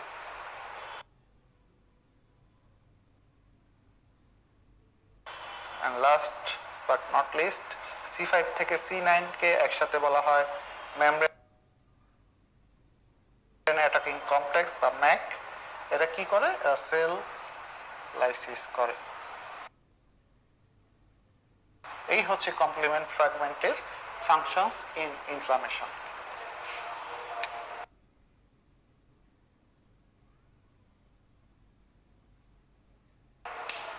তাহলে যেটা আমাদেরকে এখানে পরীক্ষায় আপনার অনেক লেকচার শিটেও অথবা অনেক কোশ্চেন ব্যাংকে দেখবেন কমপ্লিমেন্টারি ফাংশনের মধ্যে ভ্যাসোডাইলেশন এবং ইনক্রিজ ভাস্কুলার পারমিলিটি ফলস দেওয়া, এই জায়গাটা কিন্তু আমাদের ট্রু দিতে হবে। ইনডাইরেক্টলি কমপ্লিমেন্ট ভ্যাসোডাইলেশন এবং ভাস্কুলার পারমিলিটিকে ইনক্রিজ করে। চলে আসি আমাদের আরেকটা জায়গা, সেটা হচ্ছে নাইট্রিক অক্সাইড। খুব গুরুত্বপূর্ণ একটা জায়গা নাইট্রিক অক্সাইডের ফাংশন। নাইট্রিক অক্সাইড থেকে কয়েকটা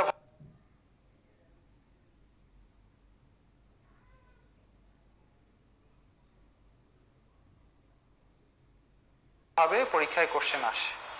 দেখেন প্রিভিয়াসলি নোন এজ ইডিআরএফ বা এন্ডোথেলিয়াল ডেরাইভ রিল্যাক্সিং ফ্যাক্টরস, এটা এন্ডোথেলিয়াল সেলে সিনথেসাইজ হয়। নাইট্রিক অক্সাইড সিনথেসিসের জন্য 4টা জিনিসের দরকার হয়, এটা পরীক্ষায় থাকে। কি কি? অ্যাল-আর্জিনিন, মলিকুলার অক্সিজেন, NADPH এবং নাইট্রিক অক্সাইড সিনথেস। এখানে যেটা আপনাকে ডি-আর্জিনিন দিয়ে দিতে পারে, ফলস দিবেন, তাহলে হবে অ্যাল-আর্জিনিন। মলিকুলার অক্সিজেন আপনাকে দিয়ে দিতে পারে রিডিউস অক্সিজেন, আপনাকে ফলস দিতে হবে।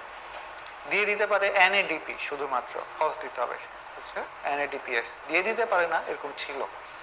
এবং নাইট্রিক অক্সাইড সিনথেস, এই জায়গায় ছিল নাইট্রিক অক্সাইড রিডাকটেস। তার মানে আপনার জানা জিনিসটা যদি আপনার পারফেক্টলি না জানেন, রেসিডেন্সিতে কিন্তু আপনি ঝামেলায় পড়তে পারেন। আপনার এই ছোটোখাটো জিনিসগুলোতে আপনার অনেক মার্ক ছুড়ে যেতে পারে।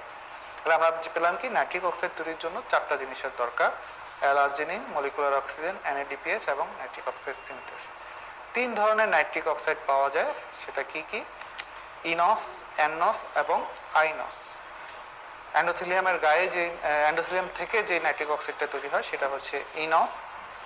নিউরন থেকে যে নাইট্রিক অক্সাইডটা পাওয়া যায় সেটা হচ্ছে অ্যানস। এবং ইনফ্লামেটরি প্রসেসে সাইটোকাইনের মাধ্যমে যেটা তৈরি হয় সেটা হচ্ছে আইনস বা ইনডিউসেবল নাইট্রিক অক্সাইড। নাইট্রিক অক্সাইডের ফাংশন কি? এটা ভ্যাসোডাইলেশন এবং ভাস্কুলার স্মুথ মাসল রিল্যাক্সেশন হিসেবে কাজ করে। টিস্যু ড্যামেজ করে, কিন্তু এর প্লাটিলেট অ্যাগ্রিগেশনকে রিডিউস করে এবং মাস্ট সেল ইনডিউস যে ইনফ্লামেশন আছে সেটাকেও কিন্তু সে রিডিউস করে। এটা লিউকোসাইট রিক্রুটমেন্টকে রেগুলেট করে এবং অ্যান্টি মাইক্রোবিয়াল অ্যাক্টিভিটি আছে নাইট্রিক অক্সাইডের। লাস্টের লাইনটা দেখেন, abnormal production of endothelial nitric oxide occurs in atherosclerosis, hypertension and diabetes. 3টা জায়গায়, এই 3টা কন্ডিশনে abnormal production of nitric oxide তৈরি হয়।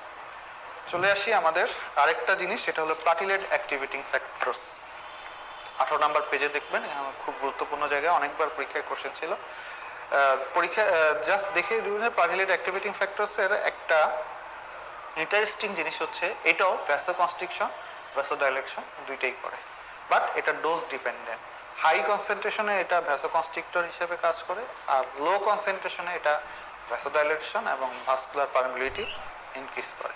বাকি ফাংশনগুলো আপনারা শীটে দেখবেন যে লিগোসাইডেশন, ক্যামোটেক্সিস, সিনথেসিস অফ আদার মিডিয়েটরস ইত্যাদি সে করে। এই হচ্ছে আমাদের প্লাটিলেট অ্যাক্টিভেটিং ফ্যাক্টরস। আসি হচ্ছে আমরা actions of defined mediators of inflammation. যে ইনফ্লামেশনের এত জিনিস যে আমরা পড়লাম সেটা সামারি করা হচ্ছে এই ইনফ্লামেশন।